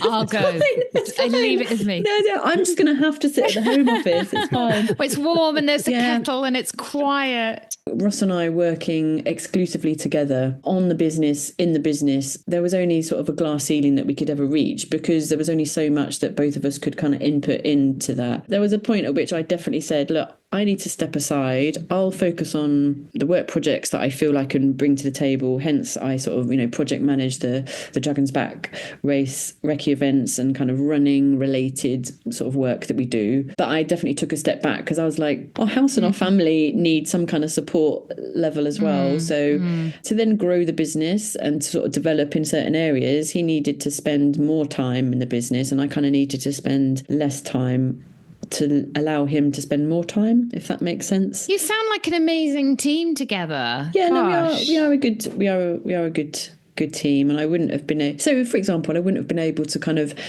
keep jetting off to Scotland to gain my winter mountain leader qualification had he not been happy to kind of hold the fort at home for various weeks of the year. And then we've swapped, and he's been away on overseas treks and his own sort of training and assessment, and I've held the fort at home. You just never get to do, probably like us, we never get to do it together, but which is why you fell in love in the first place, because you had the shared passion of doing stuff together. Yeah. We went for a 2-hour hike this week, me and my husband, and it was like, oh, I do love you. And I love being with you. Yeah. And I do. So we do uninterrupted. For that reason, we definitely try and organise a trip away at least once a year, just to remind ourselves that we do actually still like each other, and we do like walking with each other, and we can walk in silence, or we can walk and talk about talk about this, that, and the other. Walking is just such a great way, even when you're walking with your most beloved, to have conversations that perhaps you would never have at home. When you don't have to have a conversation too, you can just be there for hours and you don't have to chat. I love it. You've talked a little bit about doing your training, Kate. Are you training for anything particular at the moment? Not particular, although I am wanting to sort of cover off some longer miles, even just sort of round here, just for a personal long endeavour. But I find the structure of keeping to a kind of training plan just to keep up general consistency and fitness, I really enjoy. I love the process of training, the structure of training. It helps me structure my days. I find it really beneficial for my health, my physical health, mental health. Working to a training plan that maybe you've conceived in conjunction with some coaching advice, etc. It helps me to stave off injury. I was working towards a couple of races last year. Next year, there's probably some local fell races that I'll do. I'd like to do something longer next autumn winter, like maybe try and find 100-mile type distance that I'd be keen to have a go at, whether that will probably be in a race sort of format. Maybe this coming winter I might just disappear off around here and just see how far I can go in the dark or something. Shout out Russell, he'll go, there's this round I can tell you about. Do you ever fancy the crack at the Dragon's Back race? I just need to sort of fit it back in again, because it does take such a focus, doesn't it? The training for the race in 2021, I picked up injury during preparation for that, and lost a couple of months training in the summer. I then sort of crashed and burned for a little bit with some sort of physical sort of health issues. I wanted to try and do the Dragon's Back race again in 2023, so I could have actually ended up sharing a tent with Gary. But I crushed him. You escaped. I crushed and burned out that. So by in the summer of that year, I'd already picked up a bit of sort of stress related stress response in my shin, and that was giving me pain. So I wasn't able to train up to the volume that I wanted to. Yeah, I took it off my radar for 2024. It hasn't come off my radar completely. I kind of wanted to, in a way, after some sort of physical and health issues, I wanted to kind of go back down to basics, get my consistency and resilience sorted before I then attempted the Dragon's Back race again, because in a way I'm not attempting that race again unless I know I'm going to smash that race and get to Cardiff. It's too much of a heartache. It's too much. You're so having right. having got most of the way, most of the field through the route from all your recce weekends. So I've invested so much in that race over the years that I don't think I could start on the start line without that certainty of strong body, strong mind. I mean, I know we all say, God, anything could happen along those 6 days, but I couldn't start knowing that maybe I was sort of grappling with an injury. That's what I mean, I guess. That I'd had a really good training year. I haven't kind of lost months based on sort of random inflammatory issues that have bounced me off of training. So I haven't got to that place yet again, to have a couple of years of really good solid racing and training. So that's kind of where I'm at the moment, really. And also I think you almost you're loving it, you're enjoying it, you're talking about your running and you're meeting with your friends and you're not injured, so it's almost like don't push, just build the bricks rather than right, back to race training, got to do this, and then you're just repeating the same cycle rather than now you're going, okay, that way didn't work, it's still there, it's not going anywhere.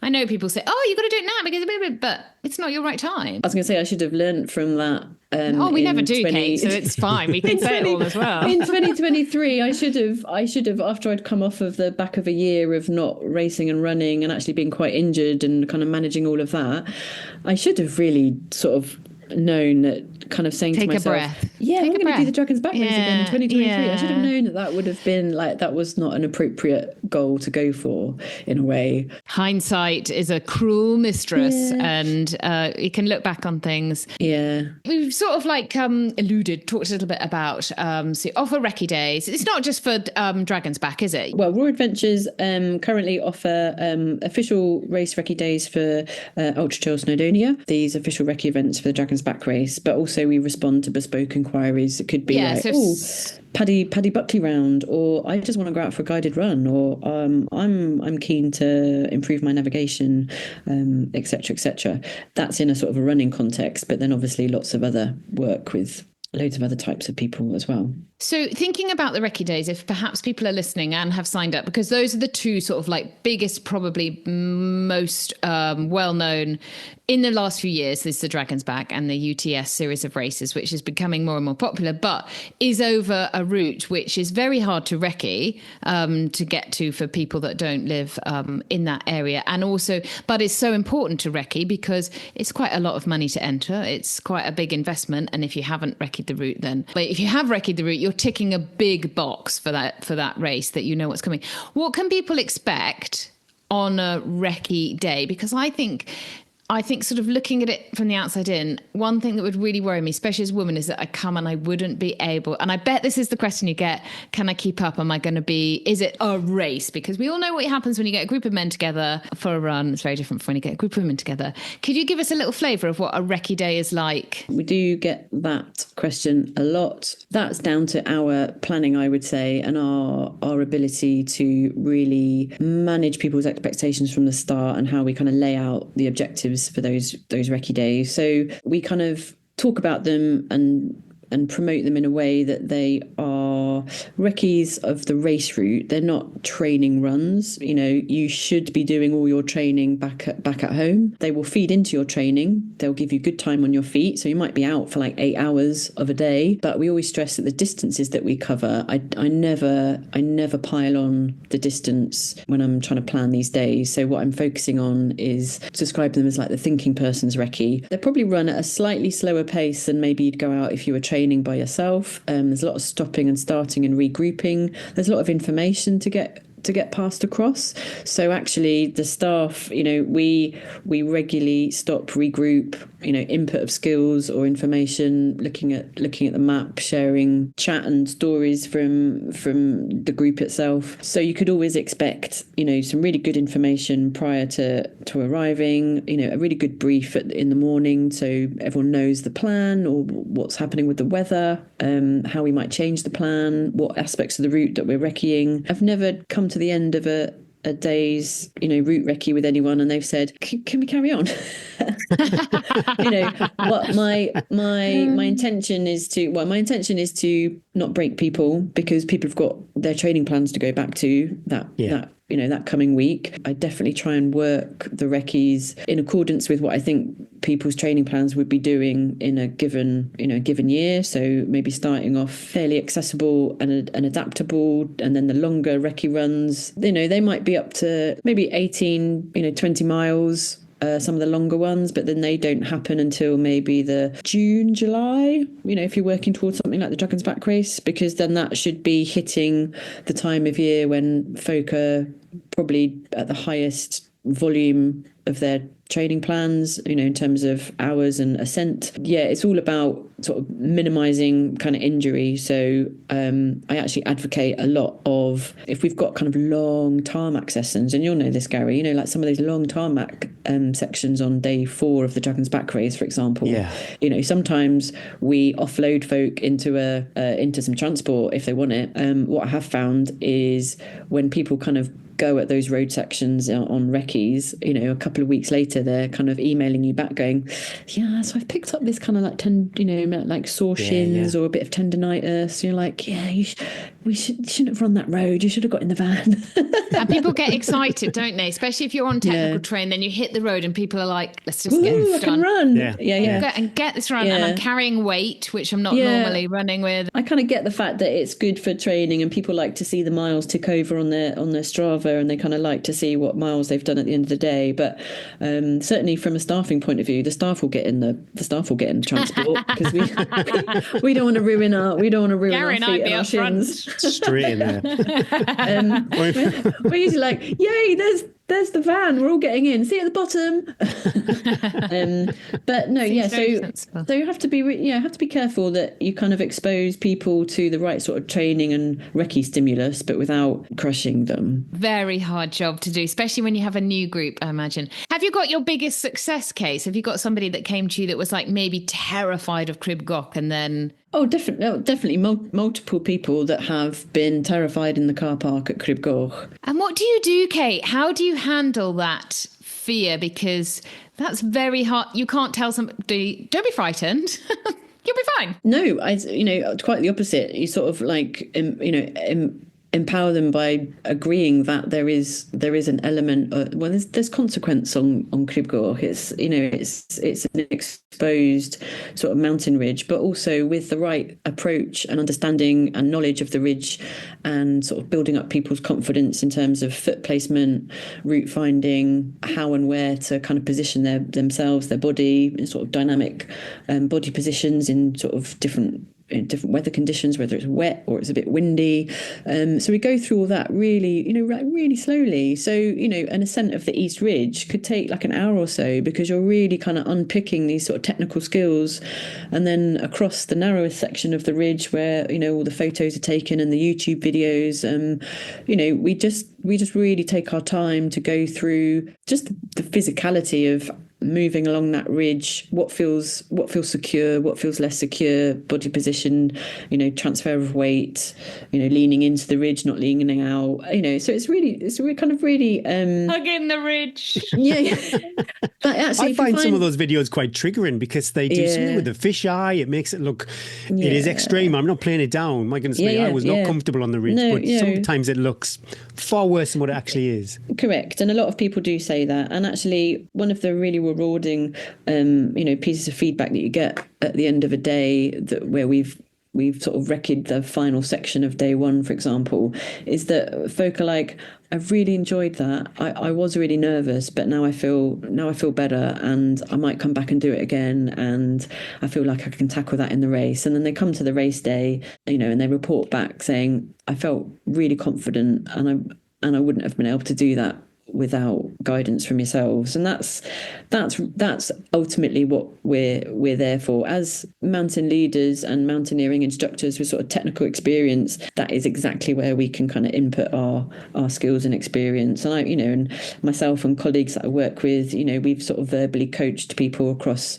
the ridge, and you can tell people are really nervous and scared. That's a very, very rewarding aspect of the work. So I feel really privileged to be able to work with folk in that environment. When I went across it in my race in 2021, I was surprised to then look back at the results, and it showed that I was like the second fastest female over Crib you Goch. were. But I wasn't surprised. I wasn't that fast. I think it's just the efficiency of knowing the terrain and efficiency of movement. But no way was I like skipping across tiptoeing across the edge, but maybe just the familiarity. So that's something else that we sort of advocate, is just the more times you're exposed to that environment, the body learns to kind of cope with that stress response. And the stress response is going to happen, isn't it? Because you look at the shape of the mountain. It's pretty gnarly, isn't it? And there's massive consequence. But having said that, because of the way that then people kind of zone in and sort of look after themselves and focus, actually people are very secure. And it's usually on a slippery, grassy, easygoing descent that someone rolls an ankle and slips over, but not on Crib Goch statistically. So it's overcomable with exposure in sort of controlled environments. Good weather, dry rock is like the best. Right behind me, holding me, reassuring me. It's a treat though, isn't it? I think it was Max King said you just wouldn't do this in a race in the USA. You just wouldn't be allowed to cross a ridge like that. Yeah. It is extreme. I can't think of maybe other than that Anachagach Ridge in Scotland on Glencoe Skyline. The Skyline race at rear events have hosted. Something like that is pretty epic. But as in well, France, they'd just send you up there regularly. That'd just be your local 10K. They'd be like, "That's the kids do that bit," and you'll be fine. Yeah, I'd like to talk about the Welsh 1,000 metre peaks race. Been going for a long time, but you RD since last year. What's it all about, Kate? What can people expect? The Welsh 1,000 metre peaks is considered a classic long A kind of grade fell race if you use the definitions, the Welsh Fell Runners Association. So it's 20 miles in length and finishes on the summit of Rhywyddfa. It starts at the coast, so kind of a sea to summit kind of concept, and it travels over, certainly hits the summit of the peaks that are over 1,000 metres in Eryri. So Carneth Llywelyn, Carneth Dafydd, Clyd y Fawr, Garnith Llywelyn and Rhywyddfa. So it traces a really nice sort of skyline type route. It dips down into two valleys, down into Ogwyn and down into Penna Pass. So you get some really brilliant ascents and great descents as well. But that race has been sort of going since about 1972. So it celebrated its 50th year in 2021 with a bit of COVID interruption, and a local chap called Warren Renkel took over race organiser from Club Gwythfa, was a mountaineering club. They're actually based in Oxford, but Harvey Lloyd looked after the race for many years. The whole club, mountaineering club, Club Gwythfa, kind of hosted that race year on year. And it was in 2021 that Harvey sort of handed it over. Warren took it over for a couple of years. I took it over last year. And what's the date? I know with English fell running, you can't use GPX watches. Is that the same? Correct. Yeah. So this is a race that's sort of run under WFRA, Welsh Fell Running Association guidelines, map and compass navigation, no sort of GPX files or watches allowed to use for navigation. Having said that, I am wanting to try, use this race as a vehicle to entice people to sort of try a race. So there's a short race that isn't the 20-mile distance, but that's sort of 8 miles in length. And that still finished on the summit of Wythfa. And also I sort of reintroduced a pairs category. So it's something that Club Gwythfa had when they were running it. So they would operate a pairs category. That if there's two runners wanting to run together, maybe one of them has slightly more experience than the other, then they can run as a pair as long as they stick together during the day. But for me, that was a way of maybe enabling more folk to enjoy the race. It's not like a mountain marathon where you're scurrying around trying to find, obtuse ring contours in the middle of a bog. It's pretty linear. Yeah, I think it's a great outing, and it's a pretty much a fraction of the cost. It's 30 odd quid for a bus ride, a great sort of days running, chips, prizes, timing. For me and my mate Robbo, we've done the Old County Tops for a few years now, and because you're not allowed a GPX on the day, yes, during our recce runs, we'll lean on the GPX watch heavily, but it forces you to become quite intimate and kind of gain the knowledge on those routes. Yeah, very fond of it. I wouldn't let it put anybody off. Just if you're local, you can actually get on the course and do the recce's and get to know the course. It's quite empowering actually, just to gain the knowledge. And a few folk that I knew that were training for the Dragon's Back race that had come on recce events, they came and ran in the race, really enjoyed it because it goes over some terrain that mirrors the Dragon's Back route for day one, and it was a chance for them to kind of practice some navigation skills and gain confidence in following a route,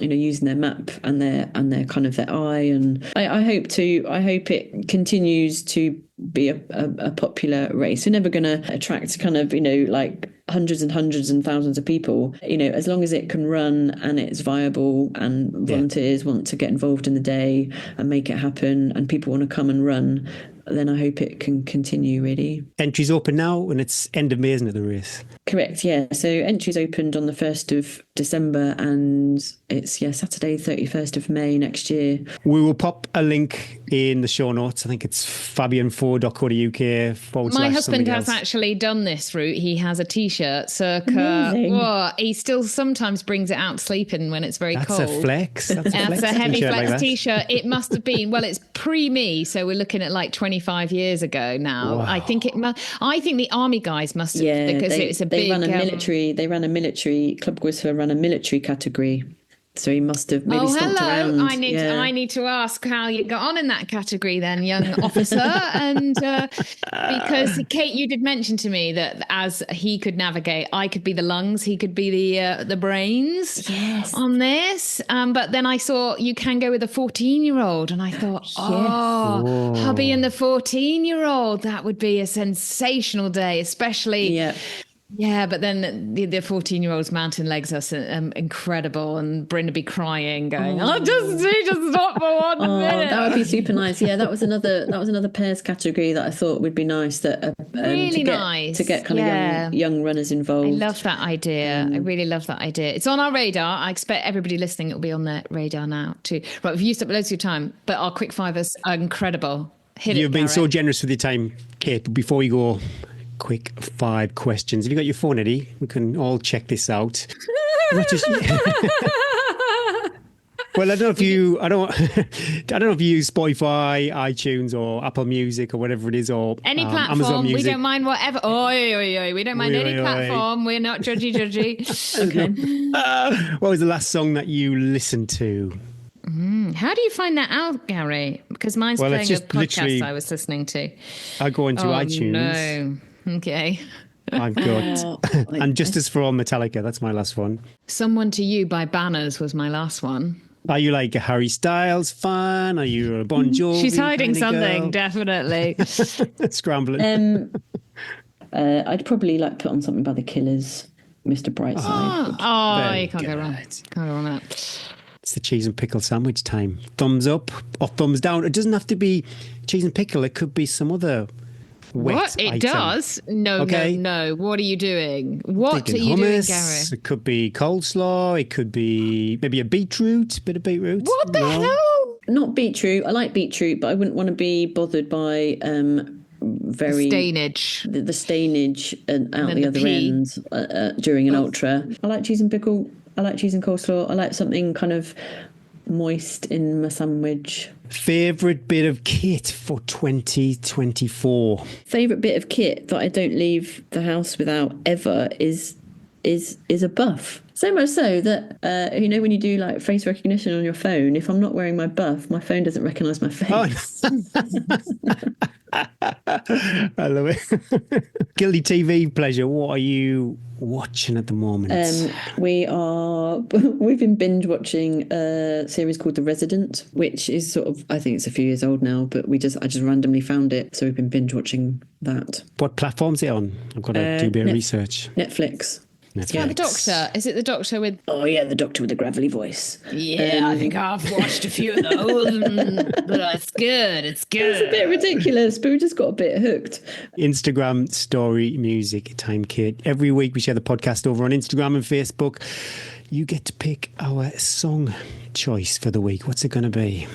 This is a ridiculously wild card one. So Oh, What a Beautiful Morning from musical Oklahoma. Oh, yes, I do. That one.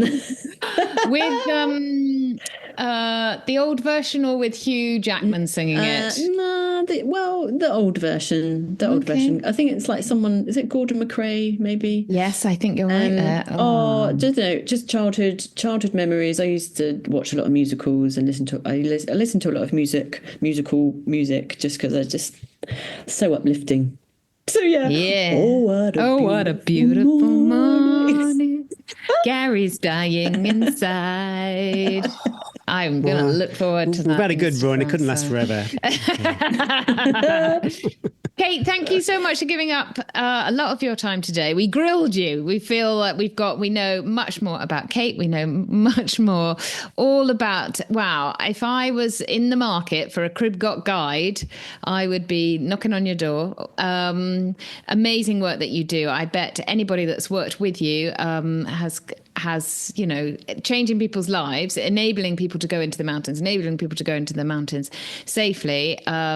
Hopefully our paths will cross again soon, and keep us posted and watch the Welsh 1000 sell out in record time. Here we go. Brilliant. Thanks so much. Thanks, Kate. Take care. Thank you. Thank Bye. you. Ta-ra.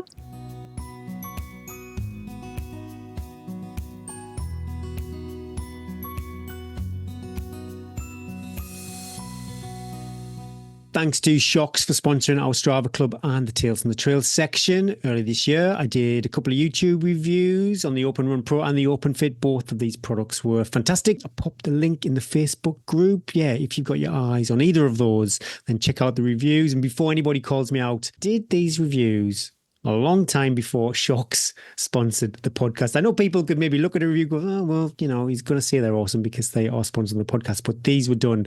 We'd never do that, Gary. I don't even say you're awesome. Bane of my life.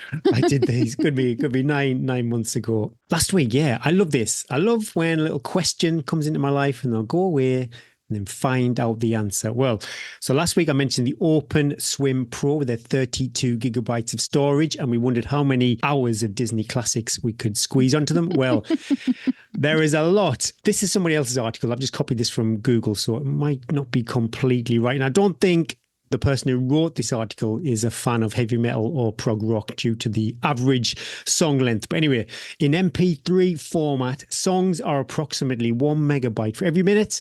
The average song is 3 to 4 minutes. If you go on Metallica's And Justice for All album, I don't think there's any song that's under 6 minutes.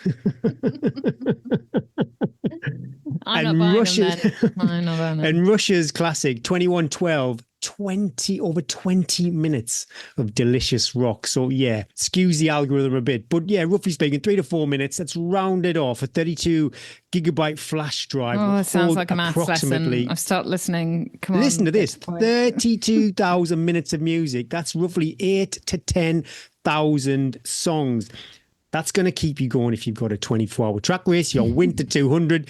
If you're doing the spine race, you could do all of those. Maybe even combined, you could do all 3 of them and not repeat a track. Yeah, but my thing is, what I like is having the ability to choose what I'm listening to. You couldn't do that on that, would you? You just have to keep fast forwarding. I don't know. Too many questions. That's next week's. Okay, next week. How do I find what happens when I need to find the wicked opening theme tune to get me over Box Hill? Skip to 30,000. Skip. Well, if you're in the market for a pair of headphones or maybe a Christmas present for someone special, then head over to uk.shocks.com and use the code T10 for £10 off your purchase. Also, you can grab a bargain at the moment, up to 32% over at ukshocks.com. Strava Club, Georgia Campbell requests to follow, but wonder what the 23.3 long run was and over 8,000 feet of elevation for the week too. Yeah, 66.2 miles in total. Like I say, longest run of over 23 miles, 8,281 feet. Sean Merriweather, couldn't see all of Sean's run. I'm not too sure what was up with Strava. But Sean's a strong athlete. Many a podium finish for Sean. He runs for Scott too. Dripping in merch is 62.4 miles for the week. Longest run of 48 miles, 4,252 feet. Last up, Andrew Merrick. A couple of big days for Andrew. I think he only did, that shouldn't say that. He did 2 runs for the week. One was 28 miles and one was over 38 miles. Oh, what's he recceing? That stinks of recceing to me. Yeah, definitely. But that would wipe me out. Andrew, how are you doing? 2 massive days like that. It took me quite a long time to get over that. But yeah, 67.1 miles for the week, the longest run of 38.3 and 9,885 feet. Yeah, just under 10,000 feet for the week. Heavy flex. Yeah, it is going to take a few weeks to get this going, but now you decide who gets the heavy flex. Email in if you know someone who has heavy flexed, or maybe you think, you know what, I'm flexing. We can't promise to read them all out. Currently, we can promise to read them all out, actually. Email in to hello@tntrails.com and put heavy flex in the subject section. This one is from Wendy McDonnell. Firstly, I won't skip this first bit. Hello. Firstly, I just want to say how much I enjoy your podcast. Simply brilliant. Thanks, Wendy. Let me add that into AI history. My shout out goes to Lou Shannon Binns. A number of years ago, Lou was diagnosed with fibromyalgia. I hope I've said that right. And will be the first to admit that she was in a bad place, both mentally and physically. Lou was overweight, unfit, and struggling massively with the fibro. She decided that she wouldn't take it sitting down and she had to do something. She took up nursing. She took up running, and buoyed by the positive effect that it had on her personally, decided to take some running and leadership courses so she could pass this on and make a difference to other people. Lou set up 2 running clubs named Plodders and set about making an enormous difference to literally thousands of people, primarily women. She encouraged us, supported us, inspired us, believed in us. She made us all better, stronger, faster, braver than we ever believed we could be. I joined Plodders and was incredibly nervous, but I was welcomed with open arms. Lou took me from Park Run to the Lakeland 50, an achievement that would never have been possible without Lou's support and belief. I have joined an amazing community. I have so many friends because of running, and I'm proud to call Lou one of them. She's simply an inspiration who has had such an impact on so many people and made such an incredible difference to so many people. She doesn't realize just how amazing she is. She thoroughly deserves a heavy flex. Lou Shannon Binns, my hero. Love heart emoji. Got a couple of hot reviews. Do you feel hot, Gary? I feel hot. Unbelievably. I am radiating a hot review right now. Favorite time of the week. I listen to this podcast to and from work. The friendship honesty, humour and tales are just the best. As a runner, the highs and lows are so relatable. Eddie and Gary's chats are just the best, and they always put me in a good mood and ready for my next run, which I now raw dog. Heavy flex. Heavy flex, guys. Harmony Hank via Apple Podcast. Thanks for that. Awesome. We're going to do two. This one's super short, straight to the point. Stop it. I knew you were hot today. I knew it. Go on. The best trail and ultra podcast. Eddie and Gary have got me through many a long run. So much great advice and just lovely people. Thank you. Smiley emoji. Lozmac89 via Apple Podcast. Thanks for that. Oh, awesome. If you're ever feeling down, Eddie, just go over to Apple Podcast. Scroll through the reviews. I'm nervous about There's only all one sorts big of dodge. Other than that. I can't take it. We love your reviews. They make us smile, they make us laugh, and they help the podcast grow as well. Please pop over to iTunes or Spotify and leave we ask for a 5-star review, but you can leave anything you want. You know, I take it really well. Any sort of constructive criticism really sits well with me. Oh my goodness me. We're not thick-skinned listeners. We're very sensitive. Well, I was singing the praises of Phoenix Light head torches. This competition is going to go off the wall. I can see it's gone off the charts already on Facebook. It's been mega popular. It's mega popular, isn't it? Phoenix Lights are providing the prizes. This is awesome bit of kit. I'm hoping that the MH, I wish they would just call it head torch. Why what the hell does all this mean? MH65R/T. Megalite. And Gary so kindly, it's not arrived yet. It's so funny. He sent me a little parcel. I'm hoping it's full of goodies. But he sent me a little parcel and he's put his own head torch in so that I've got two for the Winter 200. And then he put a note on the WhatsApp when he said there's boss coming saying, by the way, this is not a gift. All caps. All caps. I bet it's going to have I bet you've marked it with black marker, Gary Thwaites. This is the property of Gary Thwaites. You're very brave to send it. I will do my best. I hopefully won't wear it, though I think I will, because especially when I get tired, I do like a bright light to keep me awake. And so I probably will burn through. And then if they're both charged, I can just swap them out. Yeah. Do they ask for a spare torch or a spare battery? Yeah. So I'm going to have a spare. I would always take 2 torches anyway. And I'll take your spare battery and my spare battery. And I've ordered another spare battery. So there's no way I'm going to be stuck with no light, because it gets funky that second night. Hopefully not too much of a third night, that you just is something. That's the biggest thing. I choose light over food, water, trainers, to be able to see. Anyway, we digress. We love this bit of kit. And you can purchase, like I have, rechargeable batteries as well. So this is what you need to do. Be part of the Teen Trails Facebook group. I think everybody is. I think the world is part of that group. But if you're not, check it out. Go and join it. Share the pinned competition post at the top of the page.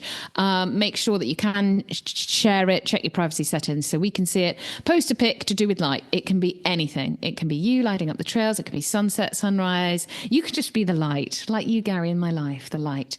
We'll pick 2 winners at random on the 16th of December.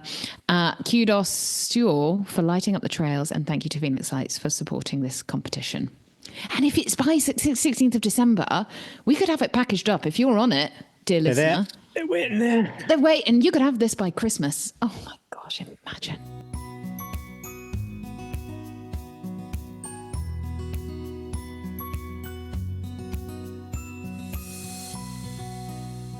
What's coming up, Gary? Sobering up? Feel okay. Sunday was a write-off. I had a good night's sleep on Sunday night. So yeah, back at it. Anyone who knows this, who drinks or has something that just kind of out of their normal routine, the HRV takes a hit. It didn't go into the red. It just went down a few numbers. Disappointed. It went down a few disappointed numbers at you. Judgy numbers. But on my session, the 5, 4, 3, 2, 1. It's there. It's such a good December workout. 5, 4, 3, 2, 1. Because you can do it. I think it's the 2 5s as well. 2 5, 2 4s. If you're careful with it and you just do 5, 4, 3, 2, 1, you can do it in a half an hour. Quick warm up. 5, 4, 3, 2, 1. 12%. That's because you want to run slow. 100%. Exactly that. Maybe a lakes trip on Friday. And I will be raging if you do that. It might be the Teen Trails Ultra. What I could do, because the route is at the moment, I'm not too sure if it's going to change or not, but it's currently a figure of 8. So to reduce the distance that we run, I might just do it as a big loop and miss big out old the loop. the Skiddaw house kind of bit that Will you double start up in the on. same place then?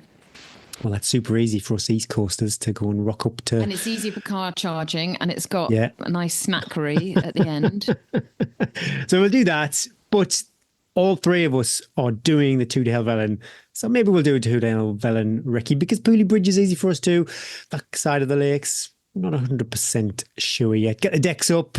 Order the Christmas hamper too. I feel that is when Christmas What is starts. this? What is this Christmas hamper? It's just a big box we ordered from the local butchers. To be fair, it's just for me and George. Esme and Lisa don't eat meat. But it's all the veg, it's all the stuffing, the trimmings and cranberry sauce. I just feel we go down there Boxing Day. Sorry, not Boxing Day, that's a day too late. Go down there Christmas Eve. And it just feels really Christmassy. Oh, I love those little Christmas traditions. Yeah, that is me. Is your What about tree you? up? Are your decks up? Outside deck's up, tree, everything's down from the loft, but it's not up. What about you? Oh no. Oh no, no, no. We are in a big minority that we won't put our tree up till like that weekend before Christmas. That's when we get Christmas. what a misery. I know. Misery. Well, I'm not judging. I quite like it when I'm walking on the streets, but this year more, I think COVID actually, people put the decorations up really early because they just wanted a bit of cheer. But I've noticed a lot of mid-November trees going up. I mean, it's Not for me, but I've outrageous. enjoyed walking around with Rexy, looking at all the Christmas lights. Yeah, I love that. We call it Loco. Lights on, curtains open, and you can jog past and have a right good look Good in old at Snoop. everybody's looking But if at you've got a young Brian and family- Deborah's Christmas deck. If you've got a young family and you're sticking your tree up in mid-November, that'd be sensational. If I was like 5-year-old, I would just think, wow, Christmas is like November. To me personally, we don't do it because I like the magic. It's like you get the tree in and then it's Christmas, and then Christmas lasts like 10 days. When's your tree down? Boxing Day? Yeah, no, Christmas Day gets down 5 o'clock. No, 6th of January. 6th of January. That's just, everybody does Christmas different. Like Santa is different to everybody. Christmas is different to everybody. And I've always liked a concentrated, also I have a December birthday. And so there is that law. We all know it. Shane chose to break it. And I'm afraid we can't. We are very limited on the friends scale. But no Christmas until after my birthday. And it is law and people break it liberally, Gary. Liberally. You going to tell me what you're going to do? Oh, do I have to? Oh, well, yeah. Well, Paper time started with a hike. Start filling my heart with love. I wasn't going to mention that. That was private. You've shared private stuff. Well, you type it on the screen. So I've had my birthday. I'll talk about my birthday because by the time we do another podcast, it'll all be about Winter 200. So I had my sensational birthday. And yes, we had a love hike. I made some poor decisions. We didn't have any heating or hot water. And then we went out and it wasn't cold, but we chose to go up to this lock and oh my God, I had a lightweight puffer on, some gloves and a bandana, and it was freaking freezing. Yeah. We packed a little sandwich and flask, and we had like 2 hours. So we I love stuff like that. Absolute power machine. 4 miles up, 1,200 feet of climbing in an hour, back down again in an hour. Like he is like, I'm like, we need to do 4 miles an hour. Let's do this. And he's just like, we love walking though. I almost prefer it to running. Sometimes you can have some great chats. You don't get cold as much if you stop. But I didn't have enough clothes on. I hadn't looked at the wind. Oh my God, Lindy and Taki's ears were like. So we got up and we even had a flask of tea in our backpacks. And we're like, we are not even stopping. We got up to the lock. It was like, do you remember that at, what was it? It was at Grisdale Tarn, the waves. Oh, of the Northern lock. Traverse. So we just Wild. turned around. Yeah, we just turned around and came back down the hill. And then we had our picnic on the table at home, which was lovely. So I had a lovely birthday. I am just tapering now. I'm going to do one more 10-mile run with the backpack. I'm changing my backpack again. I'm still not happy. Wow. Is it what? Are you going to buy a new one or one that you Oh, no. got? I'm going to go back go back to my old Montane Gecko, why I tried something different. I'm happy with that. I find with the Montane Gecko that unless it's fully stuffed, it bounces a bit. But This I'm just one you going ran to... the spine racing. Yes, and it didn't Okay. cause me any problems. So I'm just going to go back to that. I tried the Innovate one because it had more pockets at the front. The pockets are great, but it just bounced. I couldn't get it to sit right. It wasn't as comfortable as the Montane one. And our backs are all different shapes and lengths. So it's got to work for you. It's got to work for us, and it might work for different people. So I'm going to pack that with all the kit and do tomorrow I'll do a 90-minute run. Week before, zone in. Done my big strength already. I'll do one more little strength session, just a bit of mobility. And I'm going to do 5 by 3 minutes at 5%. Might do that later on today, depending on time. I probably will do that at the weekend. Because That's another feel-good workout. Love it. I like to feel that I don't want to finish with the long run because I've not felt good on my long runs. Bryn said, this is great for an endurance athlete that you do so well on your long runs. I was like, thanks so much. But I feel great on the treadmill. So I'm going to think I'll do that one last. And then I've got to travel down south. Going down on the train, Gary. Book my train tickets. I can't. You know what I fancy? If anyone from ScotRail's listening, the old Caledonian sleeper. I did think about that. I thought I could get that on the way home because I could literally just roll in. But do you know what? It's pricey, Gary. Megabucks, yeah, I've seen it. Megabucks. But what I have done, I've treated myself. So I'm going down I have to change 4 times. It's going to be fine on the way there. On the way back, it is going to be, I might need help, assistance. I've booked a first class ticket on the biggest leg on the way back so that I'm just going to be thinking about that when I'm sad and miserable on the second All the night. riffraff in the quiet cabin. I've heard, I don't know if this is just rumour, but I've heard if you go first class, then you get tea. Champagne. Is it true? Champagne and tea and there's little sandwiches and a butler. Get a seat for your trophy. Oh, or just a little medal, hopefully. That's all Eddie wants.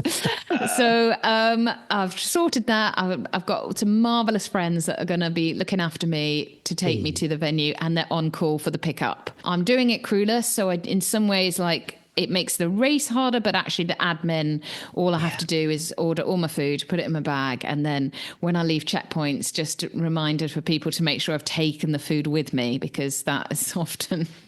Paint a picture. I've never done a Centurion race. I rock up at a checkpoint. What's it like? You just I think if you do a Centurion race as one of your first ultras and then you go to another race, you will always be disappointed. Let's just say fantastic. There is a waiting list to be a volunteer at Centurion events. They are that popular. Yeah. They are that well run. The checkpoint, you wouldn't need to really, on their 50 and 100s, you could get away with actually not carrying any fuel and just, James will say, don't say that because then the checkpoints will be raided.